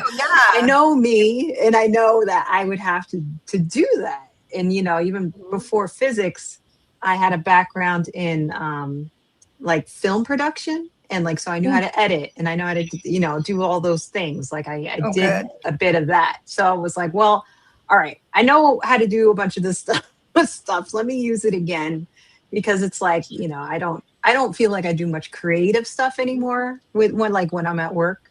So this Yeah. is like my creative outlet. So it's a lot of fun. So So cool. so far Karen, that's what I've been focusing on. did you And I'm edit? like, Did what's you yeah, edit go ahead. real film? Did you edit film? Or No, by the time I got into it, it was already going digital. yeah, So, but I really wanted to edit real my film. my degree that I got in 1971, that long ago, it was in film editing. Oh, okay, yeah. So I did the real. And when I went Mm, back to try and learn how to edit digitally like they do on programs, hmm. I went, this sucks. I can't do this. Yeah, yeah, yeah. I mean, I can understand that. It's like Yeah. even the newer editing tools now, Hmm. I find it very difficult. It's like I learned how to do it on, I forgot what it's called, but it's the Apple program, right? And Hmm. then, but that was like 20 years ago. And now the Apple program now is so different. And I'm like, ugh. Mine was 60 years ago. I Yeah, mean, I Yeah. was just after they quit winding the camera. yeah, Yeah. yeah. But I Yes. will, Karen, I will tell you, I found film editing and putting the images together in film was Mm, probably the best training I had for learning cards mm. because Yeah, I could see that. it's the same mental Mm, Mhm. thing you go through. yeah, I could definitely see that. Wow. It's like, yeah, because there's a story that needs to be created, and it's like you Yeah. have all this film, you have the images. So how are the images going to tell the story? And the most important thing you learn when you're editing film is which image do you put next to which image and how does Mm, that change the story. right. Yeah, it's true. That's very Wow. true. Wow. I Impressive. don't edit any of my videos, any of my shows. It's They're all perfect. what you see is what you get. They're And that perfect. Sometimes part of that's all you need. yeah, it's just it was one more thing that I would have to learn that I didn't want it to interfere with what I was Hmm. doing. Right. What you So Yeah. enjoy doing. Right. yeah, Right. Right. Yeah. yeah. Yeah. So it's yeah, what it yeah. It is what it is. And that's all I can do it. Well, that kind of video is going to win the day. Believe me, it will Mm, win the day. yeah, mind you, I have been approached by certain people who are asking to do interviews and videos with me, and I know that what they would do would be to edit the video to make it fit whatever message they wanted to get out, Yeah. and it it would be ultimately far removed from what I'm doing, and that was yeah had to That's why I all my psychic profiles were live and Mm. there's no editing. You got the same 20 questions as anybody else. yes Karen or Grow Your Light would like to be on that. Contact me at Oh Nancy yeah. Jean's Garden and I will put you in the file. Um, absolutely you but should because it's a lot of fun. it really wakes up a lot of ideas inside of you and me and I get to know more of what you do and then I can when somebody will come to me and I say, well, I'm interested in somebody who does this, I can kind of say, oh, I know somebody who leans more that direction. Because we ask Mhm. in-depth questions about where you are. Mm-hmm. Yeah. And Yeah. what do Ab- you grow your light? My grow light grows my grows my herbs. What is your grow light? Are you talking to me? Yeah. My Grow Your Light. I settled on that name ever since I decided I really would like to help people It's a understand lovely name. themselves better. Yeah. And so I do have the domain. I also have my name as a domain too, but the .com. So there are other people that use it. Um, but that's why I added, Grow Your Light with Deborah Zakoff, so it Hmm. differentiates yeah. me. But it was mainly teaching because whenever I have a new step forward in a revelation, I just take that information and reverse engineer it to how it fit in my past and how it can fit in the future, and I become a totally different person. Hmm. And Mhm. and it's delightful. It's a lovely life to do that. And so curiosity seeking. And so I wanted to surround myself with people like that. And all of us are like that. Yeah. So, yeah. Yeah. Absolutely. Absolutely. And Nancy Jean, are you still doing your Crystal uh, grits. yes, crystal grids? Yeah, I've got two of them here, as a matter of fact. Oh, nice. Mhm. They're they're fabulous. I know Val has one, and yeah, Yeah, I she's make crystal grids, and it comes from a set of readings. This is Miracle, ah, that's lovely. and Mhm. this is Communication. Oh, wow. Oh, And oh, what happens, and as a matter of fact, I have four I'm going to be building tomorrow. Um, what happens with the crystal grid is I do a reading with you. I have a set of cards called Sacred Geometry Activation. yes. Oh, We pick the image out of there, and I'm building three grids for a woman who's uh, for her grandchildren, and she's going to hold them onto her. And what you do is once you get the grid, it's like a little power station behind you. I send you a meditation. I teach you how to fire it up. I explain what the stones are there that are on it. You put your intentions underneath the grid, and then you fire it up, what I call fire it up. And the reason I call fire it up is when you put your hands over the stones when they're new and you haven't worked with them, they're just stones. It's just kind of cold. When you Mhm. fire it up, you can actually feel the energy coming out of the center of the grid. wow. And it's like a little power battery behind you, helping you attain what you want to attain. And I've started building those because I do a lot of work with crystals. And Yeah. so, uh, and it's got somebody, they were trying to engage you, Karen, in a discussion of Newtonian and quantum physics. Yeah. Yes, yes. My second husband was a physicist, and he was trained in Newtonian, but the whole time we were married, he kept saying, what you do is in quantum physics. And when Mm. he was on his deathbed and dying of cancer, he kept trying to explain to me how this was in 2004. And I kept saying, I don't care, it just works. And now I Yeah. wish I had listened to him better. But Mhm. Yes. he used to say, I've watched you when you create, when you're in that state. And he used to call it when you're creating. And you shift, you change. There's a change. All of a sudden, something's here that wasn't here before. And his Mhm. something here that wasn't here before was he had the pioneer patent. He did not benefit from it because it belonged to the company he worked for, but he Mm. had the pioneer patent on the epoxy that they put on microchips so they could put chips into outer Mm. space and not have them eaten by the solar winds. Mm. And Wow. he That's cool. said, I know what it's like to stand there and all of a sudden understand the next step. Mm-hmm. So, Wow. Yeah. Yeah. Yeah. Yeah, that's what. Fascinating. Yeah, I find so fascinating about quantum physics is, it's weird because it's like I come from a very analytical background, but then I also have a very creative Mm-hmm. background. Plus, I Yeah. grew up with like astrology my whole life, so astrology to me it's just normal, Mm-hmm. right?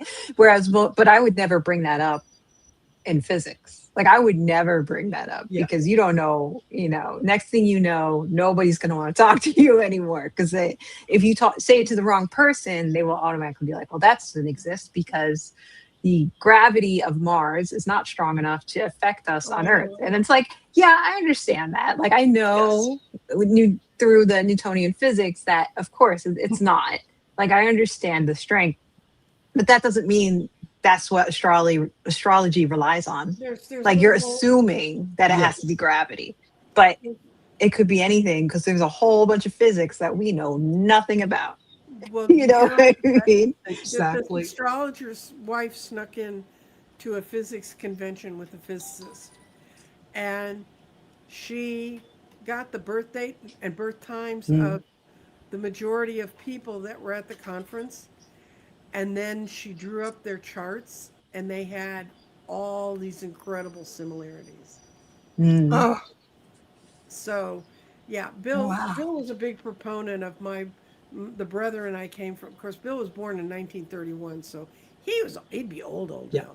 He'd be like 93, and he was like, we don't begin to understand, Mm. you know. And well, think of, if anybody argues with you about that, Karen. Remember when we had Thor and we had Zeus, and they all carried lightning bolts, and Yeah. they were how we defined electricity. And Yeah. then Yeah. they found what electricity really was and they understood how to use it.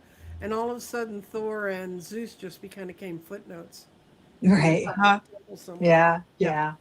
Yeah. But So, it especially helps me for like, if I wouldn't want to work with somebody in physics who very easily just denies something, because to me that's not science. They're not a no. real Yeah. scientist. Like Hmm. you can't just say, well, that's not real. It's like, where's your curiosity? You Yes. know what I mean? Where can you please prove that that is not real for me right now? Absolutely no, you cannot, because if you're following the scientific method, you cannot like Exactly. disprove that. That's not how it works. So it's like, it helps you to really find the people that have open minds and are really willing to go deep into research as opposed to people who just shut things Mhm. down, automatically. Yep. There are so many things in the world that the people who study them today say, it's not possible for the people who lived 20,000 years ago to have built this because they didn't have the technology. How do you know? That's Mm. right. How do, how do you Hmm. That's know right. that they weren't the brilliant ones and we're the ones that are in the special ed class right now? Right. Think about Yeah. we have pushed back in the last, since 1979, we've pushed back society and organized society to I can never say its name, Globokateki, the place where these people built these enormous temples and then they buried them before the Egyptians even had put the Yes. pyramids up, Hmm. and their stuff was every bit as good. And we were finding civilizations we thought didn't exist, or we wrote them off. And then I watched, there's a very good woman. She's a, she's a she's an anthropologist and a paleontologist, and I watched a show she did last night, and she's a real person. I know it's her. And she was talking about how we now have 13 different humanoid species that were here on the planet with us, and we happen to be the ones that won, and that started 200,000 years ago. Yes. But Neanderthals had been there for 200,000 years before that. So what we think Hmm. we know, and then they keep going out and finding and I don't think it's any accident that we're finding it now. I think that's part of divine timing. to make Yes. us understand that a lot of what we perceive as Yeah. real. But Hmm. Yeah. the Bob Lazar story does tick the box that you just tickled because near the end of the documentary, and I can't wrap my head around it because it's a little complicated for me, but I'm sure you guys would pick it right up. But it's something like he's a scientist and he Oh believes that yeah. the human being has the DNA has been manipulated something like 60 times or something throughout the millennia, to get us Mhm. to this point. You were saying, what have we learned in 150 years? I think we're so new at ourselves. And I think a lot of it's happening now with the eclipse, not the eclipse, but the era we're in now. It's just signaling the galaxy, okay, we need a tune up or an upgrade or Well, Yes. do you something. know, Deborah? Do you know who Dr. Gale is? Dr. Gale. She's No. Skywalking with Moon is her channel. She discusses hybrids. She works with aliens. Oh, Yeah. I got And to see her. Oh, Dr. Oh, Gale. yeah. Yes. if you Yeah. want to She's see done her, several if you want to, shows with right, if you want Allie, to see with Dr. Val. Gale, she's going to be on with me at one Ah, o'clock Central Time on Tuesday. On Tuesday, Because Central. she just finished her third book, and the title of it is "I Had Sex with an Alien." Love that. She's my kind of girl. Did the Yeah, wild you'll, thing. you'll love her. And she's about to write a book on hybrids, and that's how we're changing now. We're being Yes. bred into by extraterrestrials, and she's didn't want to accept it. Took her a long time. I knew her when she was first dabbling with all this stuff, and she didn't want to. She at that point she has a master's in cardiovascular nursing and worked in brain surgery Oh my theater. God, something light. Yeah. And yeah. yeah, and then she was a Just like chiropractor and Karen. ran her own practice, so she understands body energy systems. During COVID, the aliens came and they told her, "You have to come and be in our spaceships because you need to help us." And so she has some great stories. Her first two books are about how I learned to fly a spaceship, and I can't remember the title of the second one, but they were all about how she was up there healing, because aliens will take people off the earth and take them into spaceships and heal them and send them back.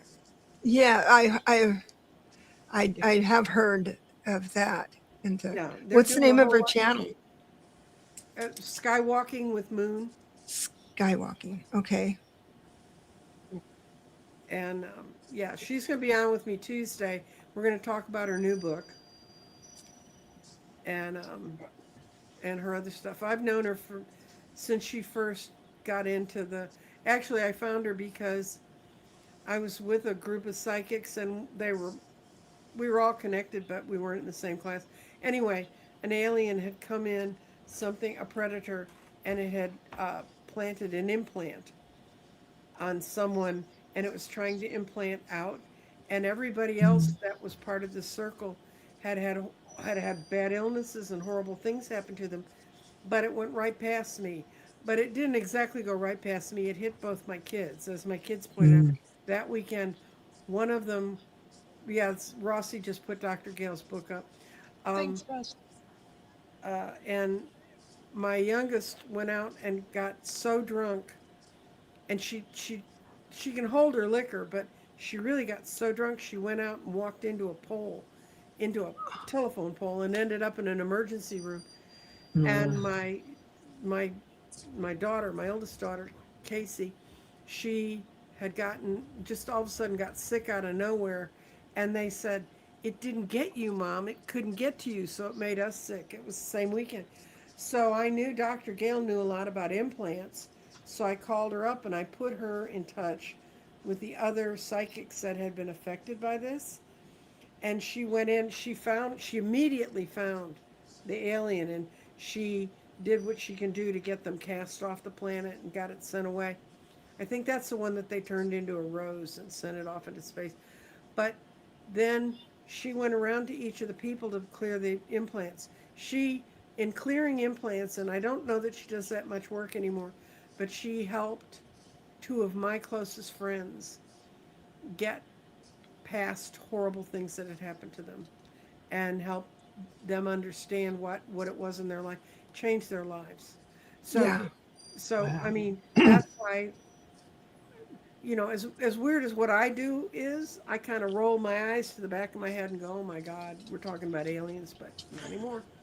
Yeah. Val knows all about aliens. I I, do. I'm laughing at that Yes. I conversation. know. Yeah. I have to go. I'm sorry. Cut me out, Well, please. Okay. thank you, Nancy Jean, for being here and Thank for you for helping. inviting me. This is not.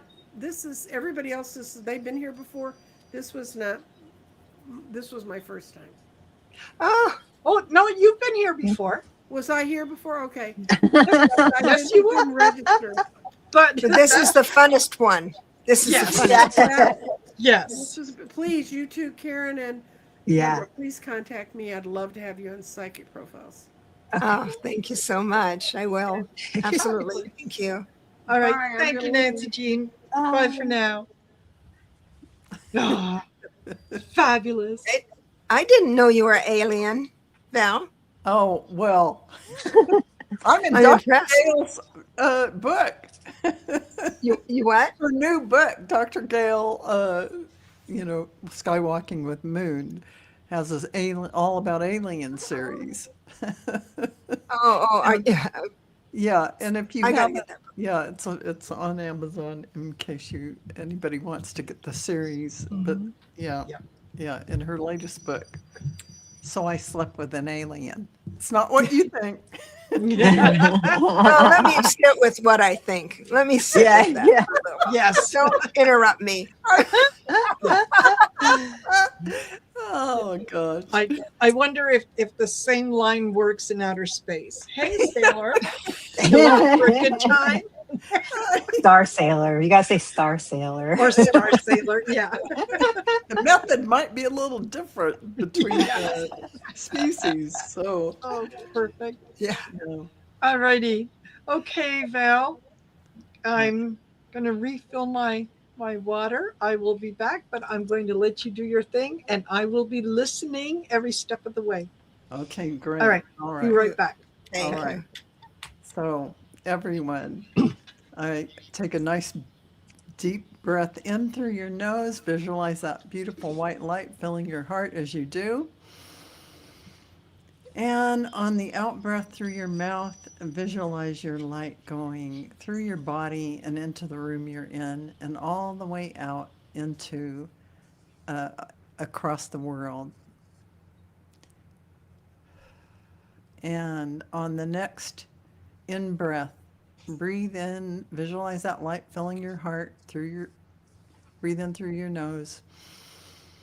And on the exhale, visualize that light going out into infinity, out into the multiverse. We gather now in this sacred field of divine source remembrance. We set the intention that this moment is filled with clarity, coherence, compassion, joy, wisdom, love, and the radiant presence of divine light. We welcome divine source, our divine guides, angels, archangels, ascended masters, Akashic record masters, ancestors of wisdom, and benevolent star families, guardians of love, and all beings of pure divine light who are in harmony with source. We recognize this gathering as a luminous meeting place of souls. Each person here is a sacred expression of the one light. Each heart carries its own divine song. Each life holds its own wisdom, beauty, timing, and purpose. Each soul shines through its own unique design. We set the intention now to deepen into the heart. The heart is a portal of remembrance. The heart as a chamber of divine presence. The heart as the place where our humanness and our divinity meet in love. We allow the light of Source to become fully present through the heart field, through compassion, through kindness, through listening, through tenderness, through gratitude, and through the quiet power of being truly present We honor the sacred human journey. We honor the moments of becoming. We honor the moments of understanding. We honor the moments of pause, and we honor the moments of laughter, connection, softness, and simple ordinary beauty. We honor the human self as a beautiful vessel of divine source energy. The body carries the light. The heart radiates the light. The voice expresses the light.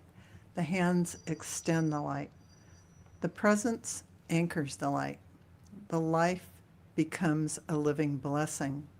We stand together as sovereign beings of divine source, sovereign in our own knowing, in our own connection, sovereign in our own rhythm, and sovereign in our own relationship with the infinite. We recognize that sovereignty and unity live together. We are whole within ourselves, and we are also part of the great living field of divine consciousness. Each light matters. Each heart matters. Each person's presence adds something beautiful to the whole. Tonight we shine from the inside out. We shine through our authenticity. We shine through our compassion. We shine through our willingness to be present. We shine through the love we carry into our homes, our families, our relationships, our communities, and the world. And we set the intention that the light embodied here ripples outward with grace into every room where love is welcomed, into every conversation where kindness is chosen, and into every moment where presence changes the energy, into every place where the remembrance of Source is ready to bloom. We are not separate from the light we call forth. We are the light in expression. We are divine source breathing through human form. We are wisdom learning to walk gently. We are love learning to speak clearly. And we are presence learning to live fully. We are sacred beings remembering how natural it is to shine. This field is radiant. This gathering is blessed by our intention. This moment is alive with divine source energy. We are grounded in the body. We are open in the heart, clear in the mind, present in the soul, and radiant in the light. We shine as one field, many hearts, one source, many beautiful expressions. And so it is. And so shall it Done. be. Okay. Thank you, Val. You're welcome. And I'll be back. Yes, she will. Yes, she will. One more time. One more time. So those of you, see you later, Val. Bye. So those of you that are in the mountain time zone, turn on your porch lights, put a lamp in the window, do your thing and shine your light. So there. Okay. My goodness. So I'm just waiting. I saw Diana Bowles, but she left. So as soon as she comes back, we'll bring her on, and then Valerie Bradshaw is going to join us, and we're going to hear all about this, the eclipse and the astrology, and I can't wait. I can't wait. So there she is. Hello, Diana. Nice to see you. Hey, Deb. Hi, Karen. Hey, Hello. Rena. Hey. 20.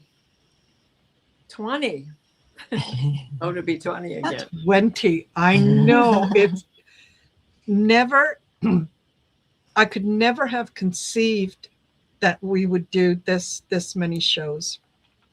And, you know, I remember when Sherry from Trancing with Spirit, when she first brought this up to me and said, you know, my guides have told me this is what I need to do, and I need help. Are you interested in doing this with me? And it just felt so right. Mhm. And it just felt like there was nothing to second guess, nothing to think about. It was an automatic hell yes, absolutely. You know, so yeah, I always like to remember that the gift that she gave me when she said, no, my guides have now told me it's time for me to move on. I got different things to do. But, they told me you're supposed to take this over. So do you want to take this over? And it was like, yes, yes. So yeah, I couldn't have conceived then that here we are almost 2 years later, 20 months of doing this. That's wonderful. I Yeah. think the magic is working too, because Yes. people in the world are, government, the light is being dawned, people are dawning, I think. Yes. Yes, they are. Makes me Yes, hear they are. makes me hear a song. Oh, imagine that. Yes. People all over the world. Right? Yes. Yeah. Yeah. And yes, hypnicity, it absolutely was a winning concept. And she just, she did a fabulous, fabulous job. And okay, so we've got Scott is joining us. Hello, Hi, Scott. Scott. Hello. Nice to see you. Nice to have you here. Yes. Uh, Yeah. So how have you been doing with this eclipse energy? I'll be honest with you. Today has been much, much better, but yesterday it seemed like everything that could go wrong did go wrong, and it was Yeah. testing me. And the day before, a little bit too. And so much that, you guys know how much I'm on. I had to cancel a couple of shows because my energy was just wiped out. Yes. So Yeah. I imagine it has something to do with the eclipse, but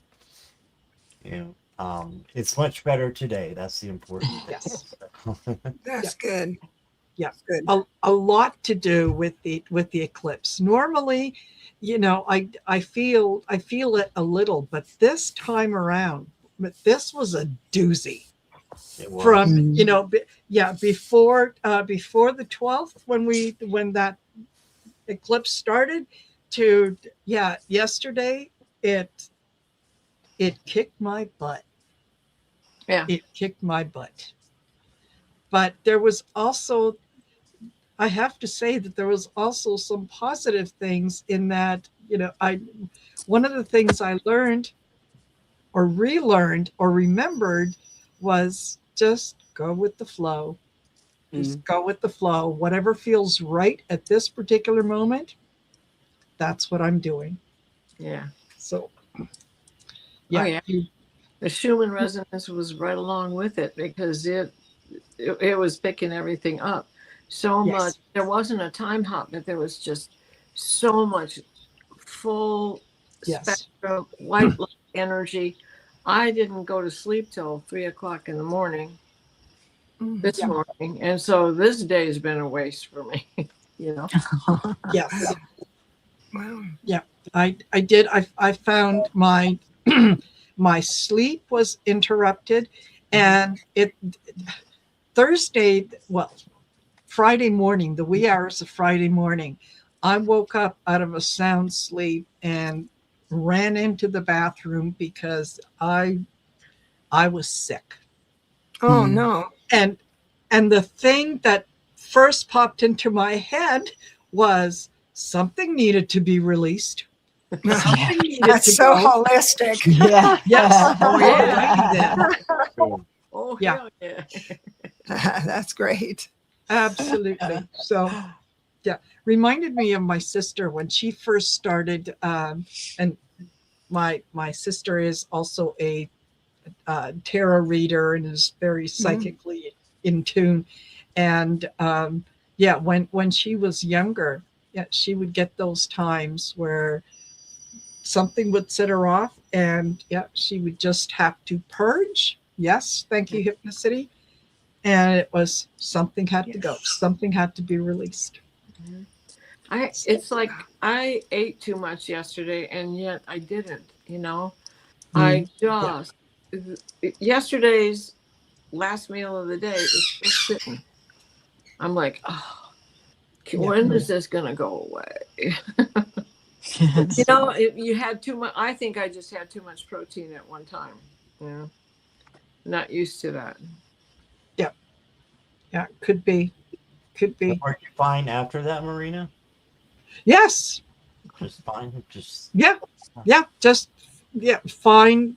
Fine. After that, got into bed. I had a Tums or whatever just to settle in, and yeah, got back into bed, and yeah, it was fine. I love your style. Sometimes when things like that happens, is oh my God, it's cancer. You know, I can go all the Yes. way. So Yes. I admire you. I learn something from you every time I see you. I swear. Aw. That's so cool. Just keep the vibe going without And any, you're surprises. you're so kind. You're so kind. And yeah, while we're waiting for Valerie to join us, I got speaking of my sister and I, and you know, both of us being psychic and so on and so forth. Well, she started a while back looking into our family tree and, you know, getting some information and so on and so forth. And with the help of my cousin, who still lives in Croatia, he was able to provide some information about my mother's mother and her family line. And we were chatting about it the other day. And some of the things that she uncovered was um, my grandmother, maternal grandmother, was illegitimate. Mm. And my great grandmother was also illegitimate.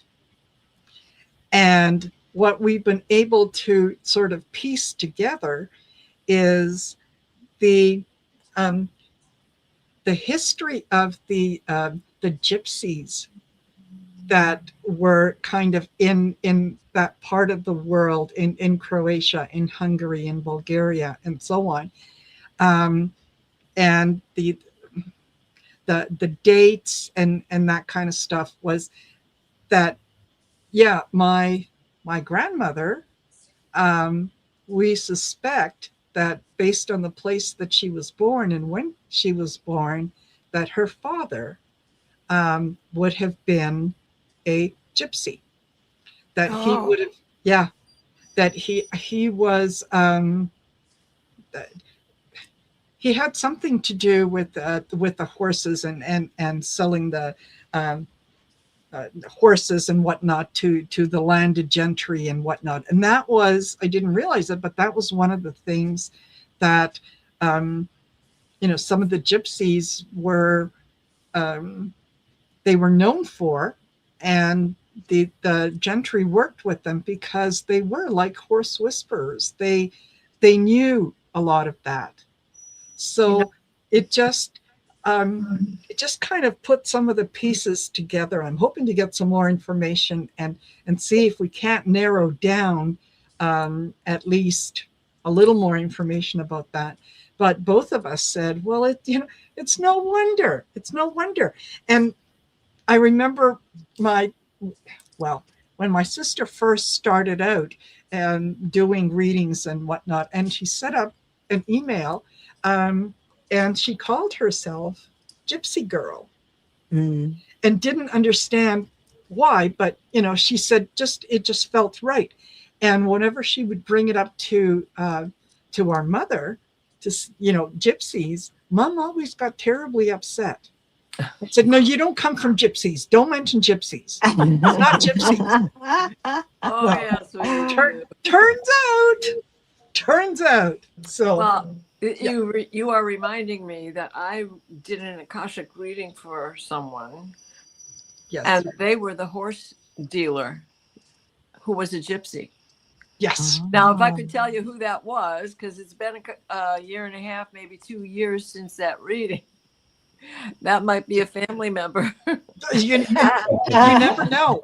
Yeah, you never know. And I wasn't exactly sure about you know, where did the gypsies originate?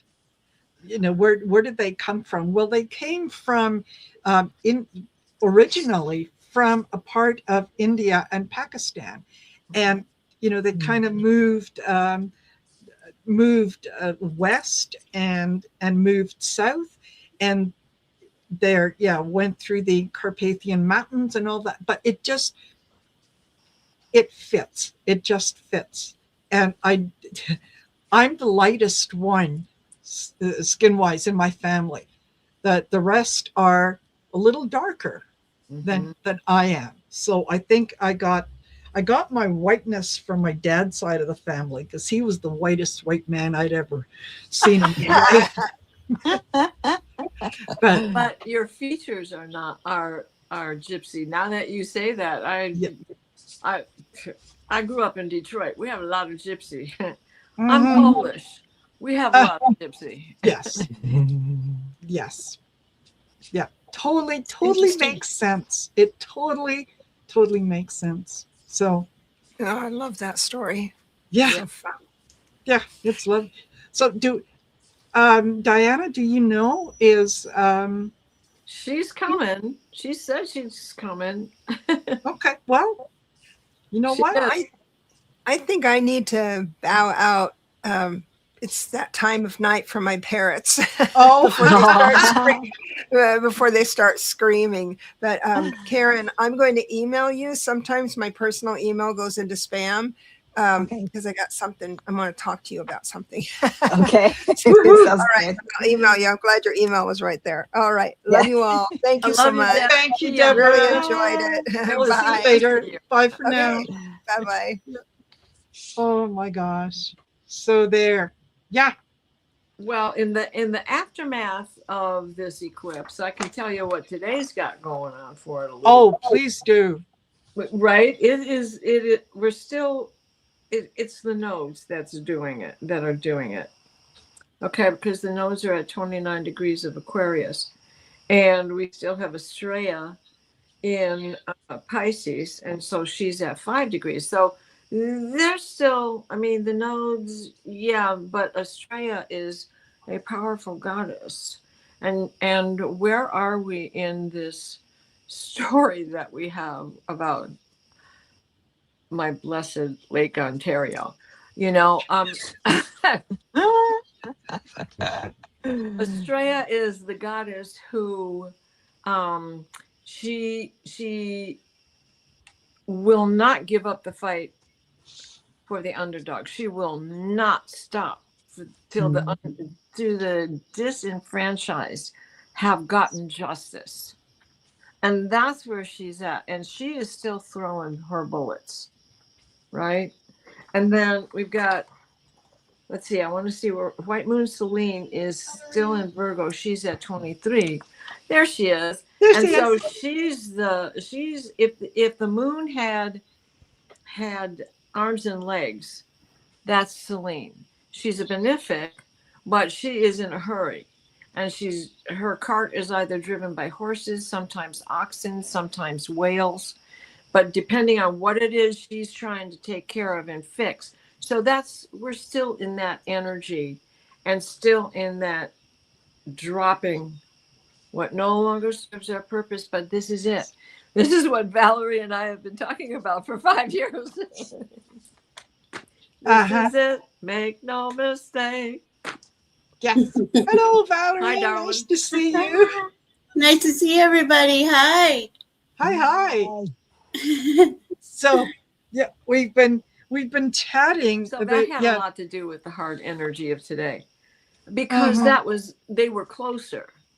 That 29 degree nodal, well, Estrella was a little bit closer. She was at 4 degrees, the moon was at 4 degrees, the sun was at 4 degrees, and that was just a couple of days ago.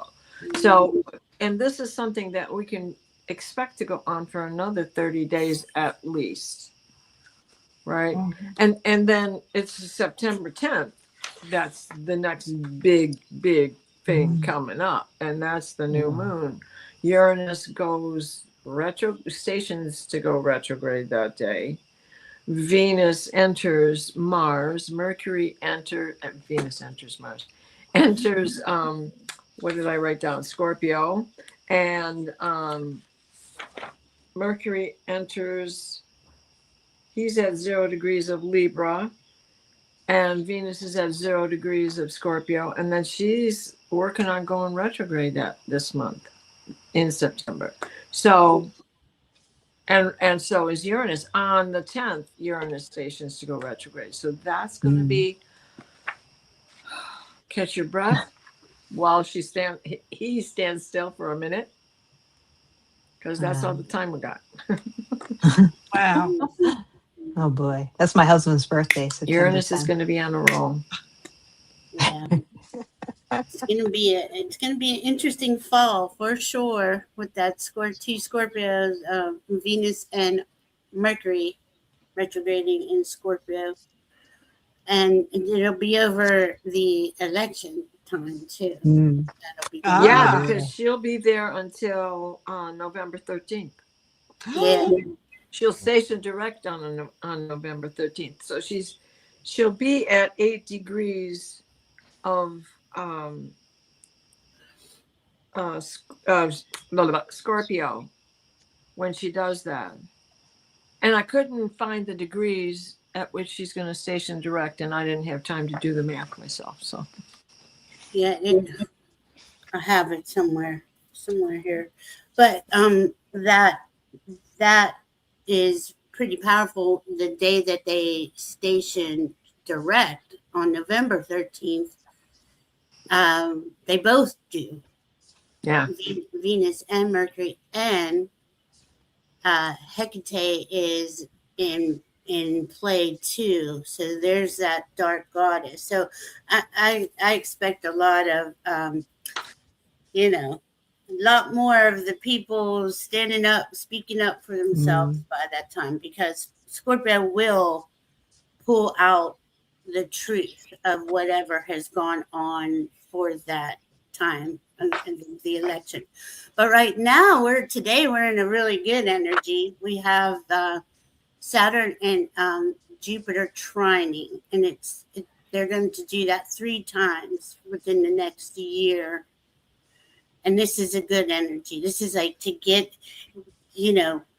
now we're still in the after, well, what do you call it? The hangover of the eclipse. Yes. You're just we're in a Pisces void moon today, meaning nothing is aspecting it. It's just, you just kind of got to feel through what you just went through. Because we've had a really intense summer astrologically, right? So with the basket, and now there's the eclipse season. Yeah. And this eclipse was a big thing. And it's in our charts. Obviously, everybody has it in our charts. But I'm thinking more of the collective of humanity coming into their heart with the Leo, what is allowing you to be your authentic self, that Leo eclipse. But then the Pisces eclipse was, it is more about, I want to say, it's releasing, right? Because it's a full moon, it's a releasing of the old ways of thinking, the old programming. Like that is being stripped, and we're realizing we could create in these new energies, right? But it's not all settled in yet. So this is why we're in that hangover period, and you're kind of just floating through it. Now tomorrow the moon goes into Aries, so things will start to you'll want to start doing whatever it is that you have plans for, which is, I mean, that's just the normal progression of things. But while we're in this Pisces, we're still feeling into who are we? What is it that our heart's Leo, right? Leo heart really wants to pursue. And how are we going to do that? Because we're not, the old ways of doing things are no longer viable. It's just not, So we're all getting in, we're getting a whole new perspective and a way to go forward, Yes. Right, with this Chiron retrograde, who's at 0 degrees of Taurus and getting ready to go back into Aries Mm. On the 20, I can't remember, on the 27th, no, sorry. He goes back into Aries in a couple of days. I can't remember Yes. what day it is. And Anyways, so when he's in Aries, there he is. This is territory he's already covered. And that's going to be the big theme for as we leave this year and go into the next year. Because in September, also on the 10th, Venus is going to be opposite Chiron at 0 degrees. Because he's not going to be in there yet, you know. So it's later in the month in September that he goes into Aries, but I can't remember what that is. And it's not on my cheat sheet, so sorry, kids. But this is territory that he's already covered. So whatever you have gone through with injuries that don't heal, now you know at least what your medicine is going to be. Mm. Start applying it as he is going through that shadow that he's already gone through. And then when he goes forward again, your healing will have already begun. It'll never go away because with him, it's always shadow work involved as well. So we're working on it now because he And, is retrograde. right. And don't you think that healing has a lot to do also, even though Chiron and Aries is the personal wound, the wound, whatever those are, we all have, things, or just accepting it too. It's not like we get to clear everything and we're home free. We have to integrate, our wounds into our our new selves, because that's what we've been doing the last couple of years, is recreating our who we are, our authentic selves, right? And that's the important thing to remember, that when he goes back in there, it's stripping you of everything that you are not anymore.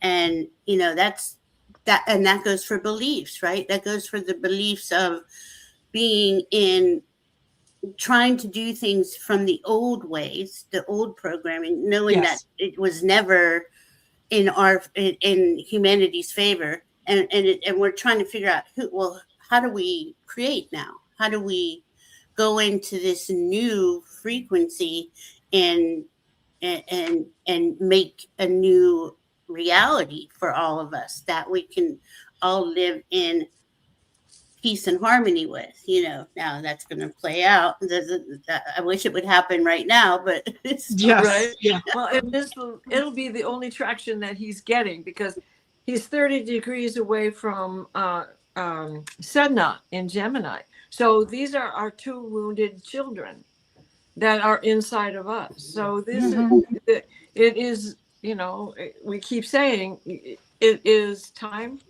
to put yourself first. Yes. What is it that you want? What is it that you need? And as much as you cry for the homeless and the indigent and the world, the disasters, yeah. we don't know what we don't know. Let's look at it that way. Yes. And okay, we can't. Our tears are not going to fix it. The only thing that we can do is go back to standing in our light, because it's so much more, so much bigger than each of us are as an individual. But Shine Your Light event is one of the ways in which to start healing all of this. Right. I think as a so. community, as elbows locked together. Yeah. Exactly. Elbows up. Locked, elbows right? up. Yeah. You know what's really it just occurred to me, what's really You're fascinating. muted, Marina. Am I? Oh no, I can hear you. No. Okay. So the on Thursday, I can't hear you. Can you guys hear her? Yeah. It's just me. I'm leaving. I'll be right back. This All is right. what Okay. happens when people come in. Yeah. So on Thursday, when I did the Messages for Lightworkers show, what came up and what I was sort of led to talk about was the things that we remember, memory. Mm-hmm. And hello, welcome back. Yeah, Thank you. how we remember those things that carry emotional energy, Mm-hmm. and how the things that we're remembering, um, it's like, pay attention. This matters. Your soul is trying to, um, you know, to give you a message, to do something with this, and it's the things that we remember aren't always necessarily the most important things in life, right? That sometimes we remember things because we we need to review them.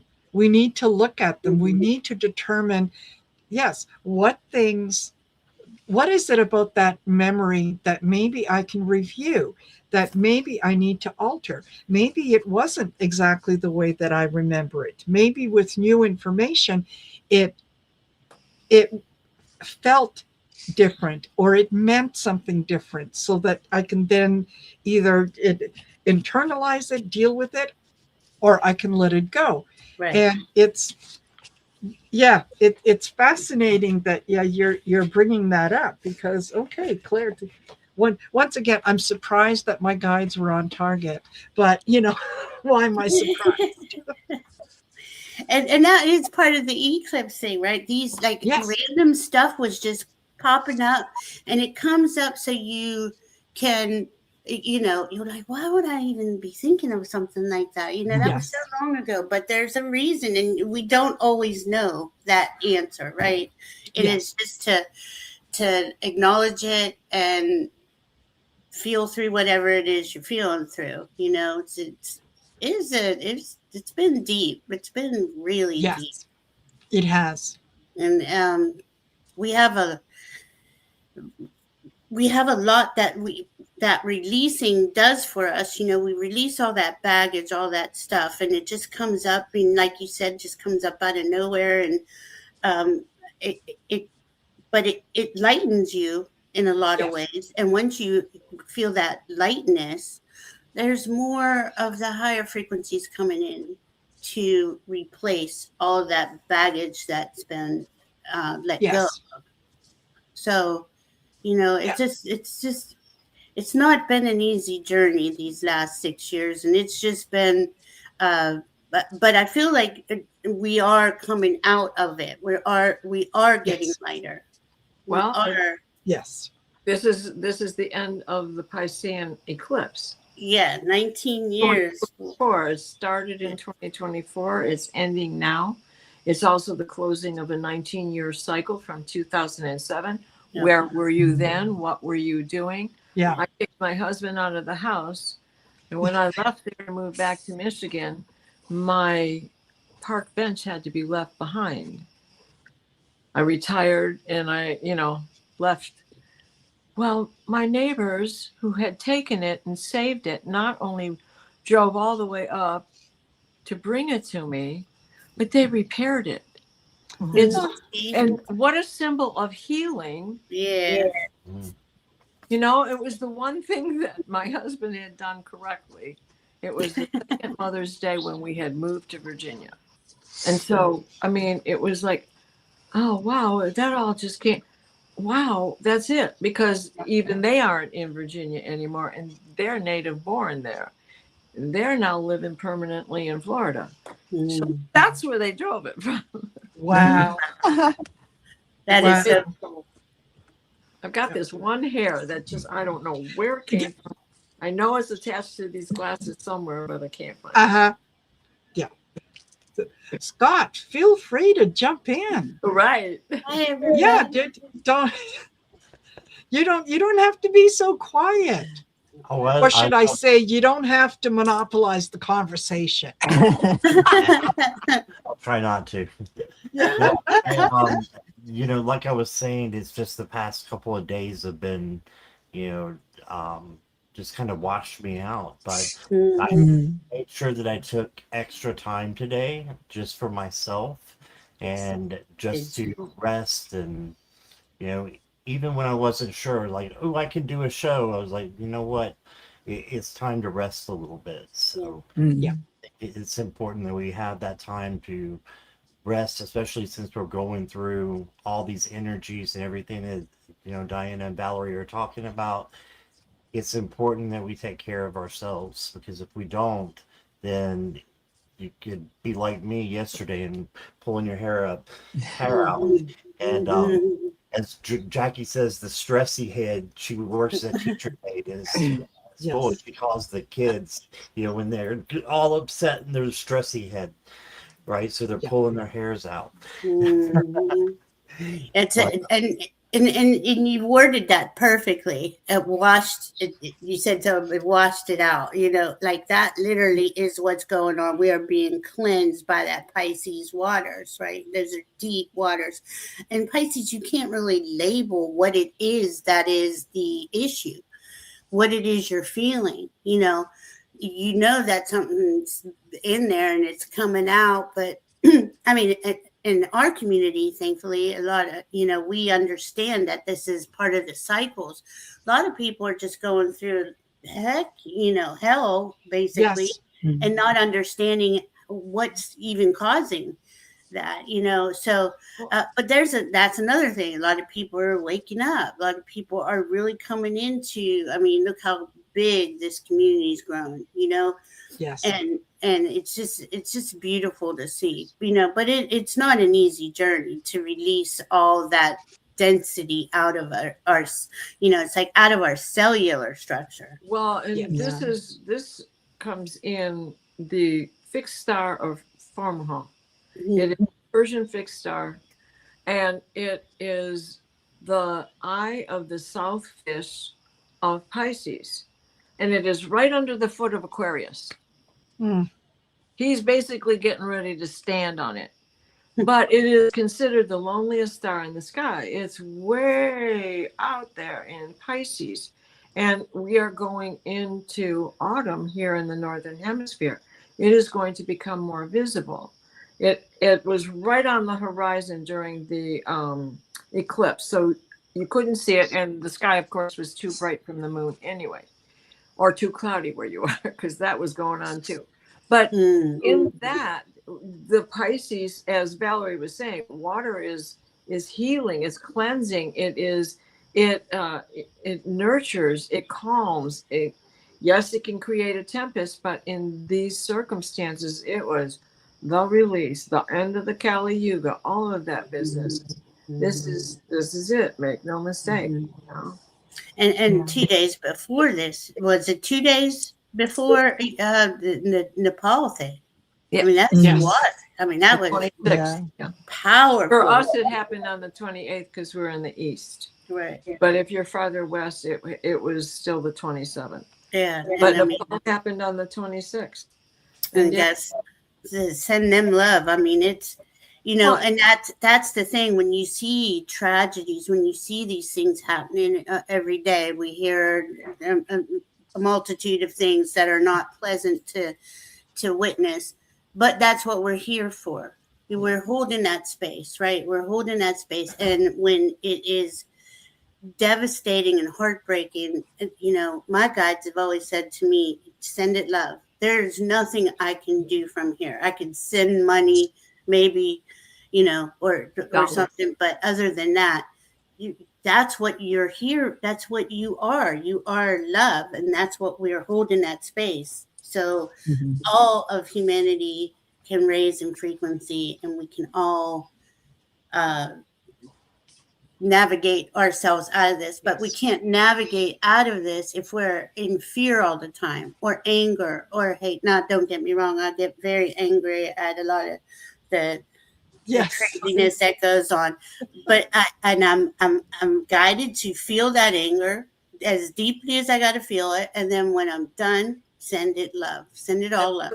That's what Formahal represents. He is this great big void.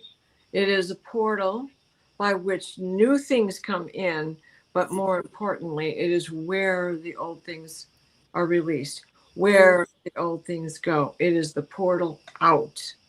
And so that is And there he's going to be in the sky all by himself through the autumn nights. And that's where you can send it. Mm-hmm. That is what it's about. Yeah, there's a lot of, like with the full moons, that's a good time to release if you're having, but it doesn't matter. It doesn't matter what day it is or what aspect. I mean, it's helpful if you know these things, but if you could just send it down into Mother Earth, release it, take a bath, salt bath, things like that to get that density out of us, because that's important. To become lighter and lighter is the goal, right? Because you're opening up your vessel, you're opening up your energy field, so more light and love can come in, more higher frequency can come in. And it's, we are, into the astrology details all the time, and we understand, wow, this is gonna, like, for instance, with the Scorpio, Venus and Mercury going into Scorpio and retrograding, that is a deep excavation. That's going to be deep, and that's going to be more of a collective. It's personal, right? Those are personal planets, and I feel this is what's coming up for us after this eclipse and going into the fall, is that humanity is at its limit, and we're about to stand up and say no more, Yes. And that Scorpio retrograde, those Venus and that Mercury, are really going to help us do that. And then Mars goes retrograde right after they're done? I can't remember. I'll look it up. I was. Well, the only one that stations anything is Uranus stationing retrograde in September. The others are going to go into October and beyond. Yeah, no, there's no. Guys, sorry, I got to run, but thank you guys so much for having me. Thank you, Marina. Oh, you're more than welcome. You're going to be a permanent part of this. So, Scott, remember, shake it off. Just shake Yes. it off. It's not easy. And thank you, Scott. Thank you. Thank you for being here. Yeah. Bye for now. Bye, Scott. I should probably go too, because I think I have That's to so go sweet. to the same thing Scott is going to. Oh, I'll all be back. right. I'll be Well, back. fine then. Fine. Where did Diana? Did Diana? Diana disappeared. You made her disappear. Fabulous. Well, thank you for being here, Karen. Yes, and thank you for having me. Yeah, it's always a pleasure. Always Hi, a pleasure. Karen. Take care. Yeah, Yeah. we'll see you later. Okay, bye for now. Huh, there we are. Okay. Oh, Yeah. People. and it didn't kick me off of sound. Oh no. Well, it did. That's why I. Oh, it did. Oh. It did when Scott left, but it didn't when Karen left. So maybe I don't know. I'm clueless, but it has been doing that since the last upgrade. Well, and that Uranus is still in play, right? Because with that, Oh yeah. with that Pisces eclipse, we had a T-square, which means, Uranus was at the point. Uranus is a wild card. It's unpredictable, and it does it messes with the interwebs, And it's been going on since Uranus got into Gemini.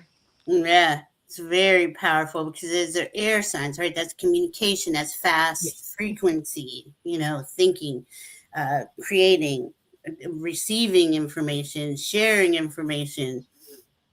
And we have all this technology that just keeps growing and growing and growing. And you're learning more and more and more. And you're just like, oh my goodness. Yeah.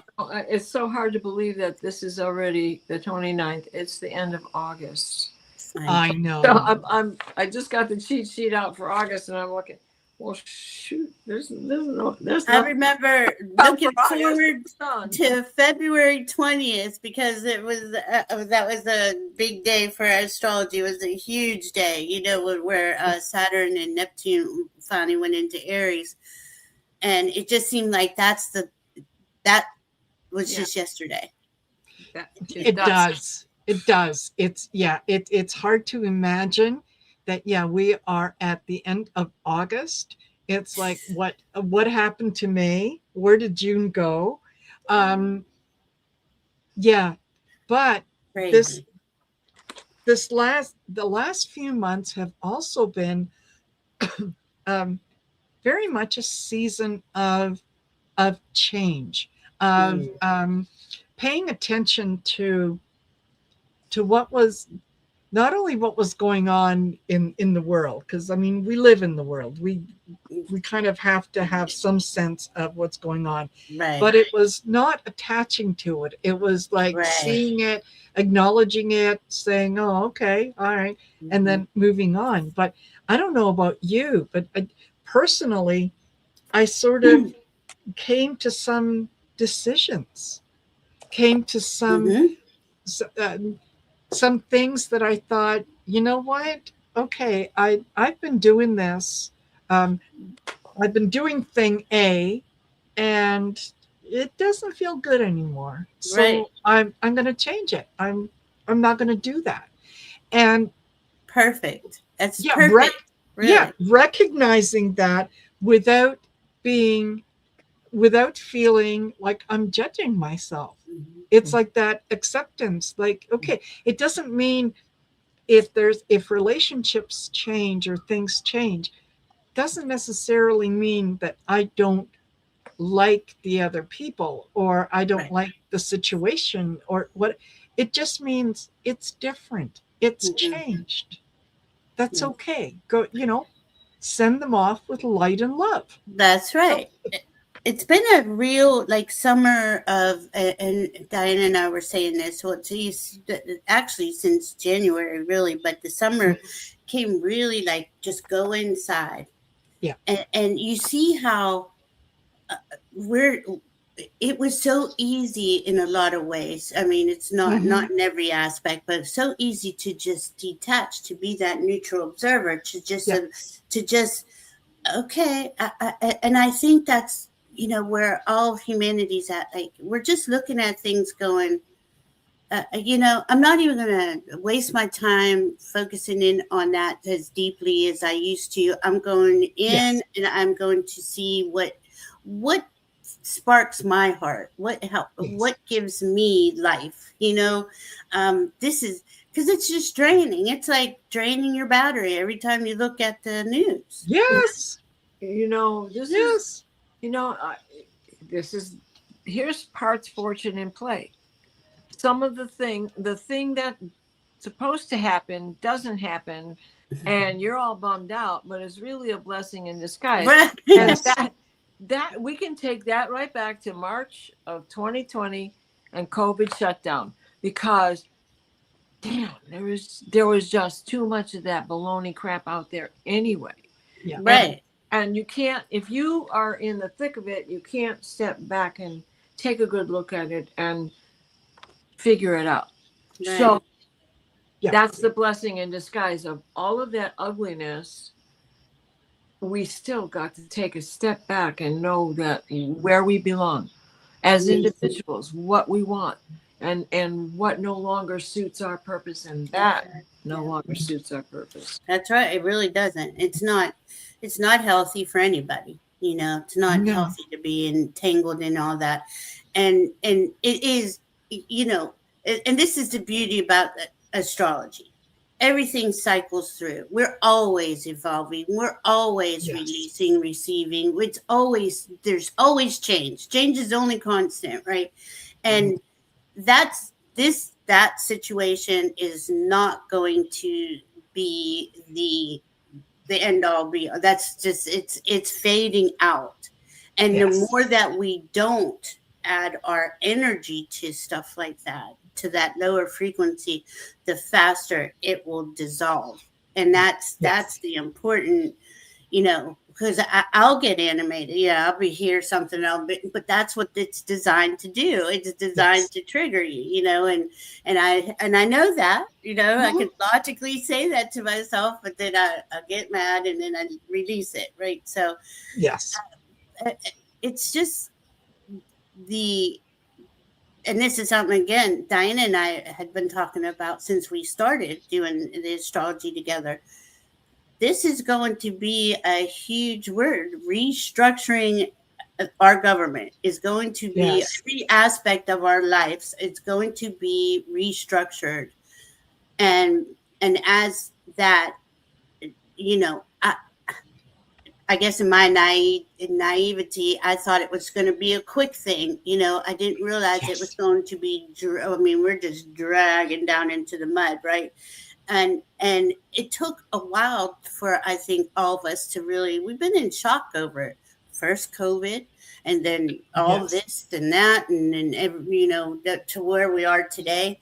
And it is shocking, but at the Mhm. same time, it was never for the betterment of humanity. It was always to limit humanity, to Yes. restrain us from actually blooming into what humanity can be. And that's where we're headed. It's just that we're in this chaos phase, as Dinah was saying. We're at the end of the Kali Yuga. All these cycles are shutting down, and as they shut down, you got this huge chaos cycle going on, and you're detangling from the old, and yet the new isn't here yet. So we're Yes. we're we're in that phase, but you can feel, I feel hopeful, I feel lighter. Yes. Yes. No. Very much so, because this, looking at it as a whole, this was the way that it was meant to be.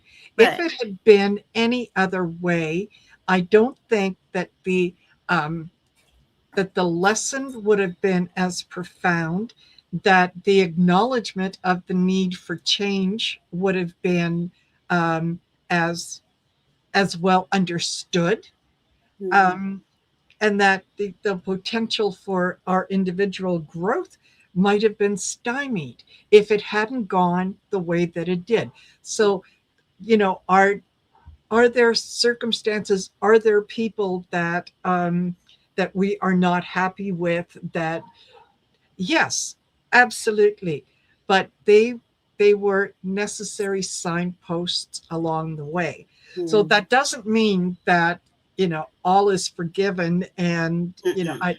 I forget all that. No, I don't. I remember it. I know that there has to be a consequence to it, but I'm not going to let it affect me the way that it had affected me Before. 5 years ago, Yeah. 10 years ago, where the response was very emotional, very how dare you, and so on.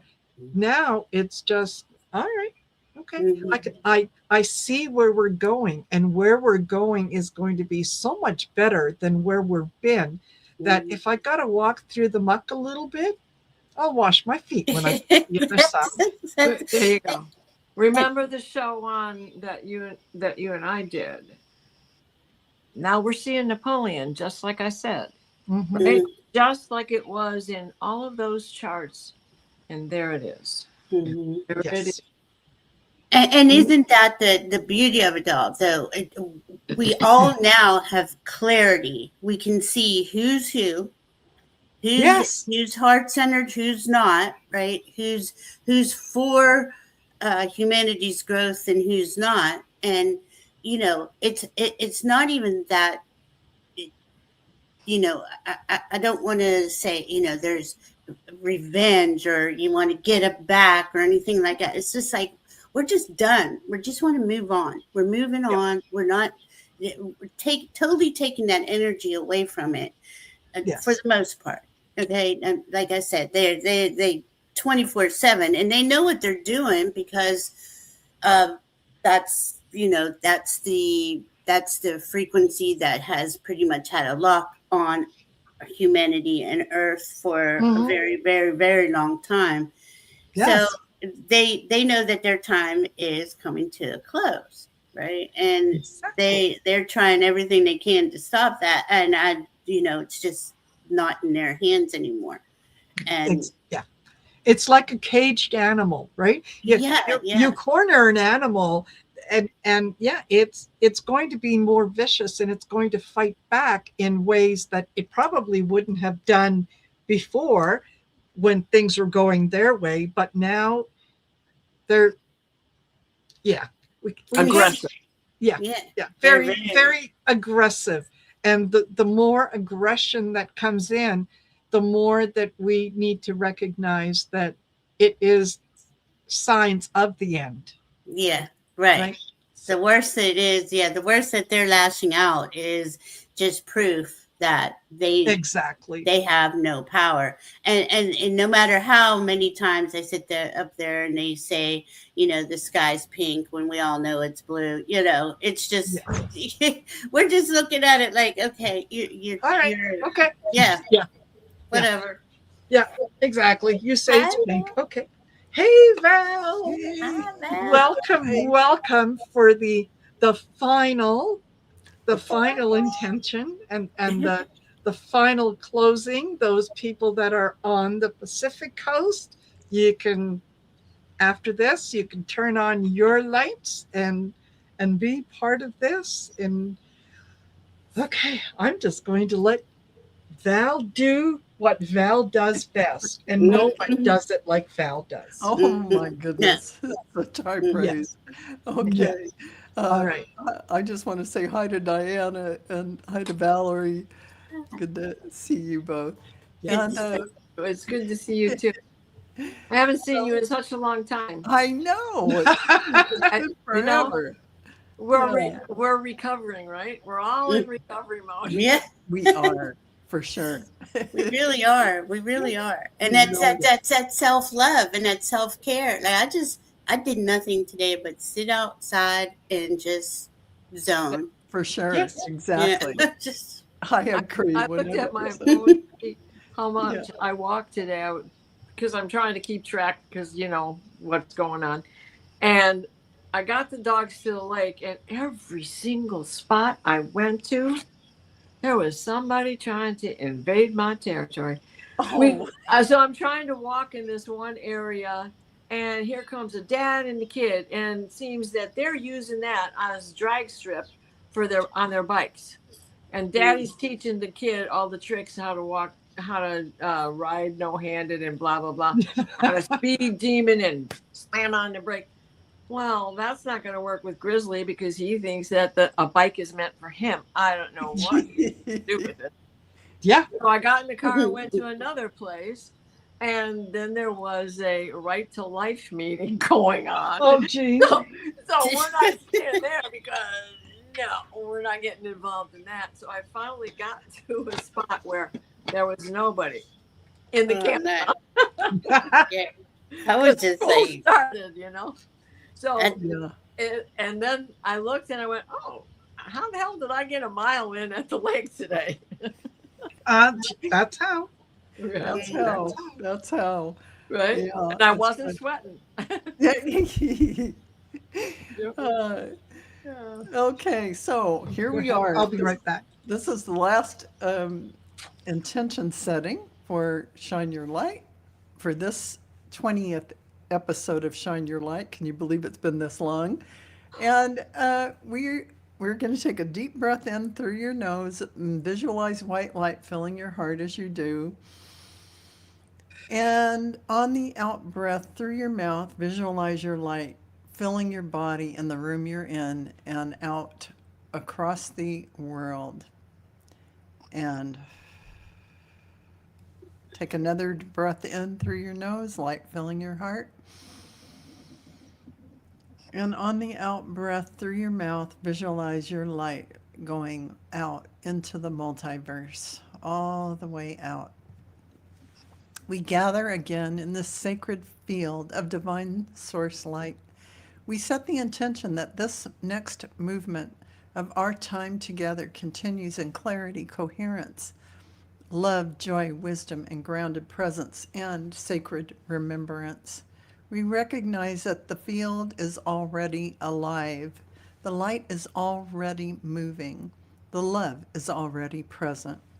The remembrance is already unfolding. The divine source self within each person is already responding. We welcome divine source, our divine guides, angels, archangels, ascended masters, Akashic record masters, ancestors of wisdom, benevolent star families, guardians of love, and all beings of pure divine light who are in harmony with source. We continue this gathering as sovereign beings of divine source energy in human form. We stand in the knowing that every person here carries a direct connection to source. Every person here carries sacred wisdom. Every person here carries a unique frequency of love, light, presence, creativity, and divine expression. We allow the energy of this gathering to deepen now, deepen into the heart, deepen into the body, deepen into the breath, deepen into the cells, deeper into the sacred knowing of who we are. We allow the light of source to become more natural within us, not something we reach for, not something we perform, not something we prove, something we live. We embody this light through presence, through kindness, listening, through compassion, truth, through laughter, gentleness with ourselves, through the simple sacred choice to remain connected to the love within us. We honor our humanness as part of the divine design. We honor the human body as a living temple. We honor the human heart as a radiant chamber of divine love. We honor the human mind as an instrument of awareness and creation. We honor the emotions as moving energy, carrying messages, texture, wisdom, and depth. We honor the perfectly human moments, the pauses, the questions, the tender places, the unexpected laughter, the moments of insight, the moments of integration, and the beautiful ordinary ways Spirit reveals itself through life. Our humanness belongs here. Our divinity belongs here. The two are not separate. We are divine source experiencing the beauty, mystery, creativity, and richness of human life. We stand together in sovereign remembrance. Sovereignty as inner alignment, sovereignty as direct connection, and sovereignty as trust in our own sacred center. Sovereignty is the knowing that Source is not outside of us, above us, or beyond us. Source lives within us. Source moves through us.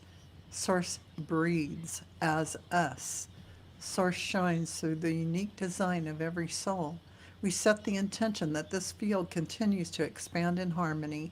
Each person receives in alignment with their own soul. Each heart opens in its own perfect rhythm. Each insight lands with grace. Each activation integrates with ease. Each soul remains honored in its own divine timing. We share together without comparison.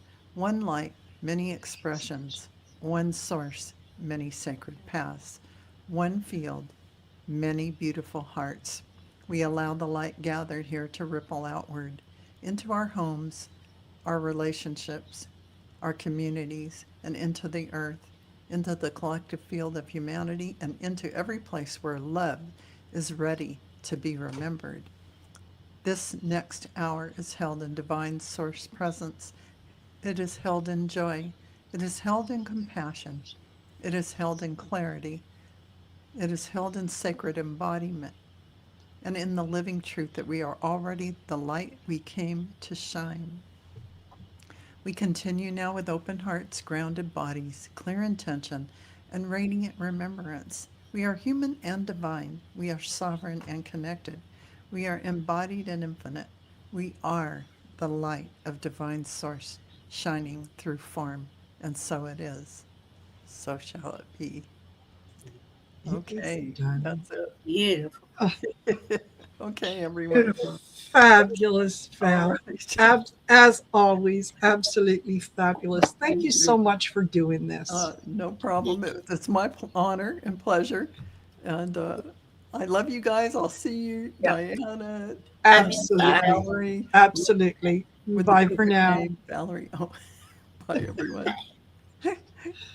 Oh my gosh. That felt good. That Yes, was nice. Yeah. yes, Good. ab- Me. absolutely. Val does such a superb job that I just I feel every word, Yeah. that Yeah. she says, and it's wonderful. It's uh, yeah. I walk away feeling buoyant, Yeah. That's light. how I feel right now. I'm like, my whole crown is like up Yes, in the ceiling. yes. And Yeah.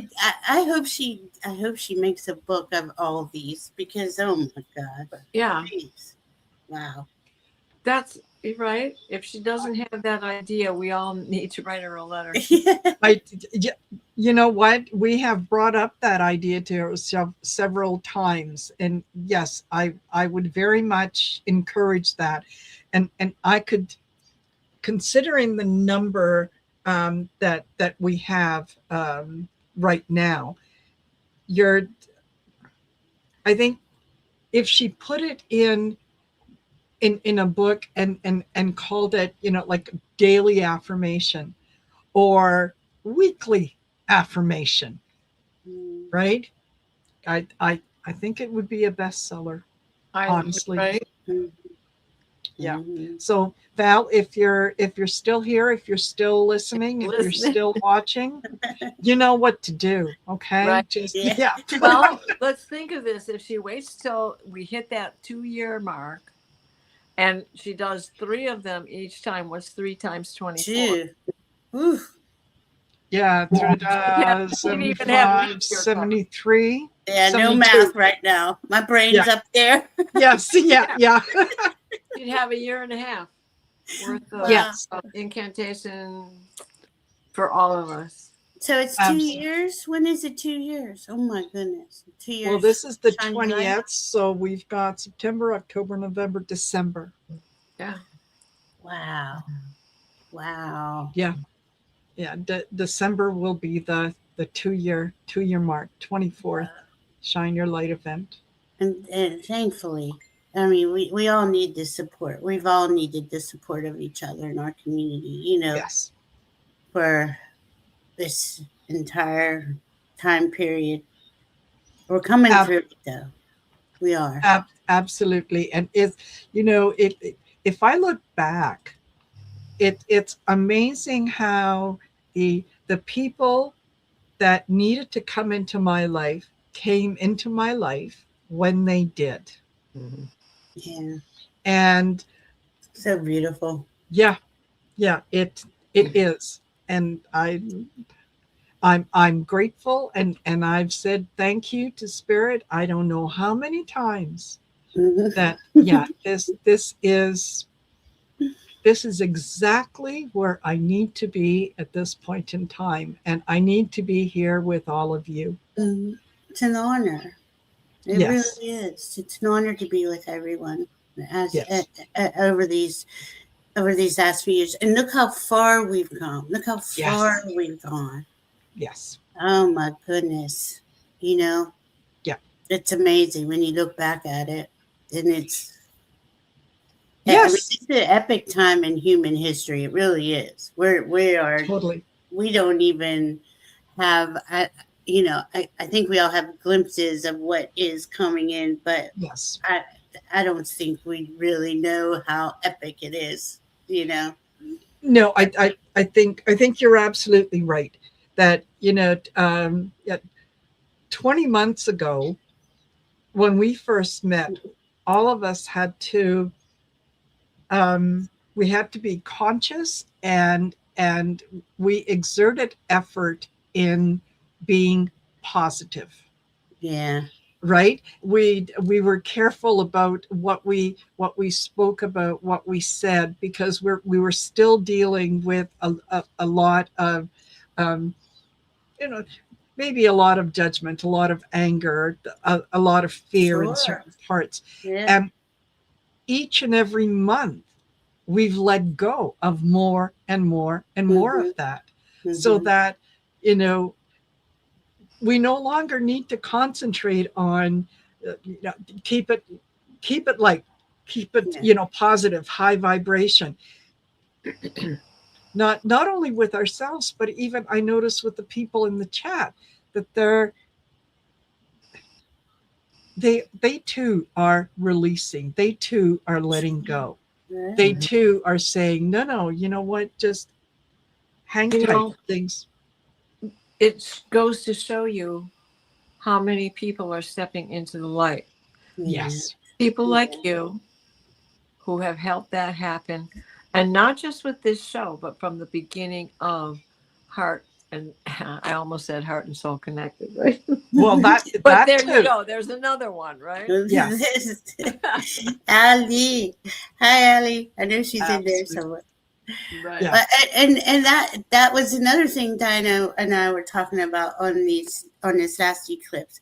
This is a really deep release of that deep grief and sorrow that you can't Yes. name, Mhm. and it's kind of, that's what we've been clearing this whole time, right? In layers, it comes out in layers.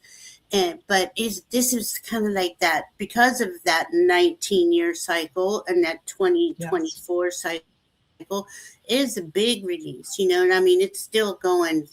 Of course, we're still just a couple days after, but it's still, if you're feeling that way, I guess is what I want to say is if you're feeling that way, really know that that's you're on track, and Yes. just let it go through you, because I, I I know I'd like to, well, why and or what to name it, what's Yeah. going on. But there's a lot of things we don't know. This is lifetimes of deep What grief we and don't sorrow. know, we don't know. Right. Exactly. Well, They, and how perfect that this, because we don't get a void of moon every time that the moon is changing sign. We right. we get it a couple times a year. It's Right. it's lack of aspect. This is the last aspect, and then now there's no more. And so it was this morning that last aspect was thrown, and then boom, now we're void. No Yeah. wonder Just nobody felt like doing anything. right. Add the human resonance to that, and Yeah. and Yeah. I Yeah. had gray skies, nice breezes, so it was a So good did day I. to take a walk. Yeah. Absolutely. Way. Yeah. And It there was weren't that many cool. people there, but every place I my normal haunts where there's nobody around is where they were all choosing to go. It's like what the. Yeah. Mhm. Yeah. See, it was gray and overcast here, and I was just like, you know what? I'm always doing research and whatever. I'm just gonna go lay on the lounge chair and just Yes. lay there and space out because it was And cloudy and nobody told you you needed to get up and do something. Isn't that awesome? overcast. Absolutely. It was great. Well, the birds, I had to bring bird food out, but that's okay. The birds and the Yeah. squirrels. Yeah. They're, Yeah. I remember what on Thursday watching the eclipse mm-hmm. and looking up at the moon and seeing, it's kind of this big and then it gets smaller and smaller. And then it was, all I could see was the little crescent on top. And I thought, well, that's funny that it's on top, that it wouldn't be anywhere else. And every once in a while I would look out and I would see the moon had moved and there was more light and whatnot. Now there was a moment there that I kind of went, did you have to hit me with that? And like, oh, yeah. Thursday was, yeah. We had to. Well, Chris had to take the dog to the vet, which was unexpected. Yeah. He took my car on the way home. My car died. Like, really? Did a vet bill and car repair bill on the same day? Like, Mhm. really? Right. And that really happened to a lot of people. Pet stuff was big Yes. this week, very big, Yes. Yeah. and car stuff. For Chica. Yeah, Yeah. Chica, Well, and Tim Curry checked out, and Dolly Parton. Dolly. Yes. A Yeah. 1,000+ people and animals said ta-ta from Nepal and China. And Yes. I had a prophetic dream that morning. I'm going to talk about it on the dream show, but it involved. I kept saying heffalump, but that's Winnie the Pooh. It was Snuffleupagus. It wasn't a heffalump. Yeah. And I related the story to my next door neighbor, and she found a video on X of the elephants swimming out of Nepal and making it to shore and surviving. Did you see? Did you see them saving people? They were pulling people out of the water. I did not see that. I sent it. I sent it to you the other this morning or yesterday morning. I'm not sure. Is it in Messenger? Yeah. Okay. It is. It's like mind blowing. The elephants are helping the people out of the water, and then I saw the group of elephants coming with the babies. They went. Yeah. I don't know what 68 kilometers was. I was trying to do math again, and math is not my. Yeah, no, me either. I'm not, how I know a chart is beyond me, but so 68 kilometers in that muddy water that's full of everything, boulders and whatever. As big as they are, they were floating. Yeah. Yep.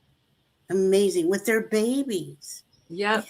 3 babies. It was so cool to see that, though. That it's just. I mean, in the worst tragedy, there's always these beautiful moments too. And that's another thing. To remind yourself, these souls, every soul has on their journey and has their path, and that I'm not trying to minimize it. I just send it love because I don't know. I'm not gonna. It's been a lot of weather related stuff everywhere. And now it's back to El Nino, so maybe it'll come. Yeah, there you go. You go. And even when it comes to that, we don't know what we don't know because I love that you keep saying that. It's the truth, though. We don't know. It is. It is until it's presented to you, or until it comes up, or until the memory's there. There's things that popped into my head that I had to kind of stop myself and go, where did that come from? I did too. Really? What the heck? Really? But yeah, it's all there for a reason. So. That's how we grow our light with Deb Zacka. Yes. Yes, exactly. And it's when we hit those certain spots that sometimes we might think that we're failing. We're not failing. That's where our lessons come from. That's when Card's Fortune. Yes. And it's just acknowledge it, feel it to heal it, feel it to heal it. I've been saying, that's kind of the mantra for this summer. It's been a deep, real deep inner journey for this summer, I think. And we all just everybody kind of just checked out to themselves or was doing their, healing journey. Yes. Like Diana had her hip doing her hip replacement and healing from that. I mean, we all just had to, and look how as a spirit kind of puts you out in that time out. You're going out in time out, and you're just in your own space for a while, feeling through it. Yep, exactly. Well, we are getting close to the top of the hour. Yeah, it's 3 hours and 49 minutes. And it's time. And I'm feeling very good. And I'm thinking, you know what? This is a good time to just kind of wind things down and say, thank you to everyone who has joined us. Thank you to everyone who has been with us from the very beginning or who just showed up 10 minutes ago. We're grateful that you're here. We hope that you get something out of it. We hope that that you're able to resonate on that sort of higher level. And of course, thank you to each and every one of my guests. Thank you to Valerie. Thank you to Diana. Thank you to Val, to Allie, to Daphne, Deborah, Nancy Jean, Karen, Scott. Thank you, everyone. And yeah, we'll be doing this Beautiful. again the end of September, which is going to be on September 26th, is the last Saturday in September. Mm. So that's when we'll gather again, and we'll be able to look at things. Yes, until then, know that, you know, the eclipse season always lasts at least 6 months. Yes. And this one is very powerful. It's probably going to be a little longer. So, you know, it's and thank God that there's no more after this one. This is yeah, the front of this year. till Sometimes we February. get 5 in a year, so Yes. Yeah, sometimes. we're good. Yeah, we didn't need another one this year. No, and this No. year's going to play out, and but it is, you know, I think it's more. It is a 1 year, and you know, Yes. it is about going in and really feeling into who you are and Absolutely. allowing yourself to really Yes. truly be and experience the things that you are interested in. You know. Absolutely. And Absolutely. And oh, thank you. Thank you, Mike McSorley. I stayed with you and have really enjoyed this. Thank you so much. Mary Lee McSorley. Nancy Jean, thank you for telling me about this. I needed this beautiful time, and I'm so happy. Thank you, Mike. That is the icing or the cherry on the cake. That perfect. yes, absolutely. That is perfect. Sure Thank is. you, Mike. All right. Well, we'll see you in September. And ladies, Oh my gosh, there's another song. ah, See yeah, you in in September. September. Yeah, there we go. See All right, you everyone. Mwah, when much the love. new See you later. Bye for now.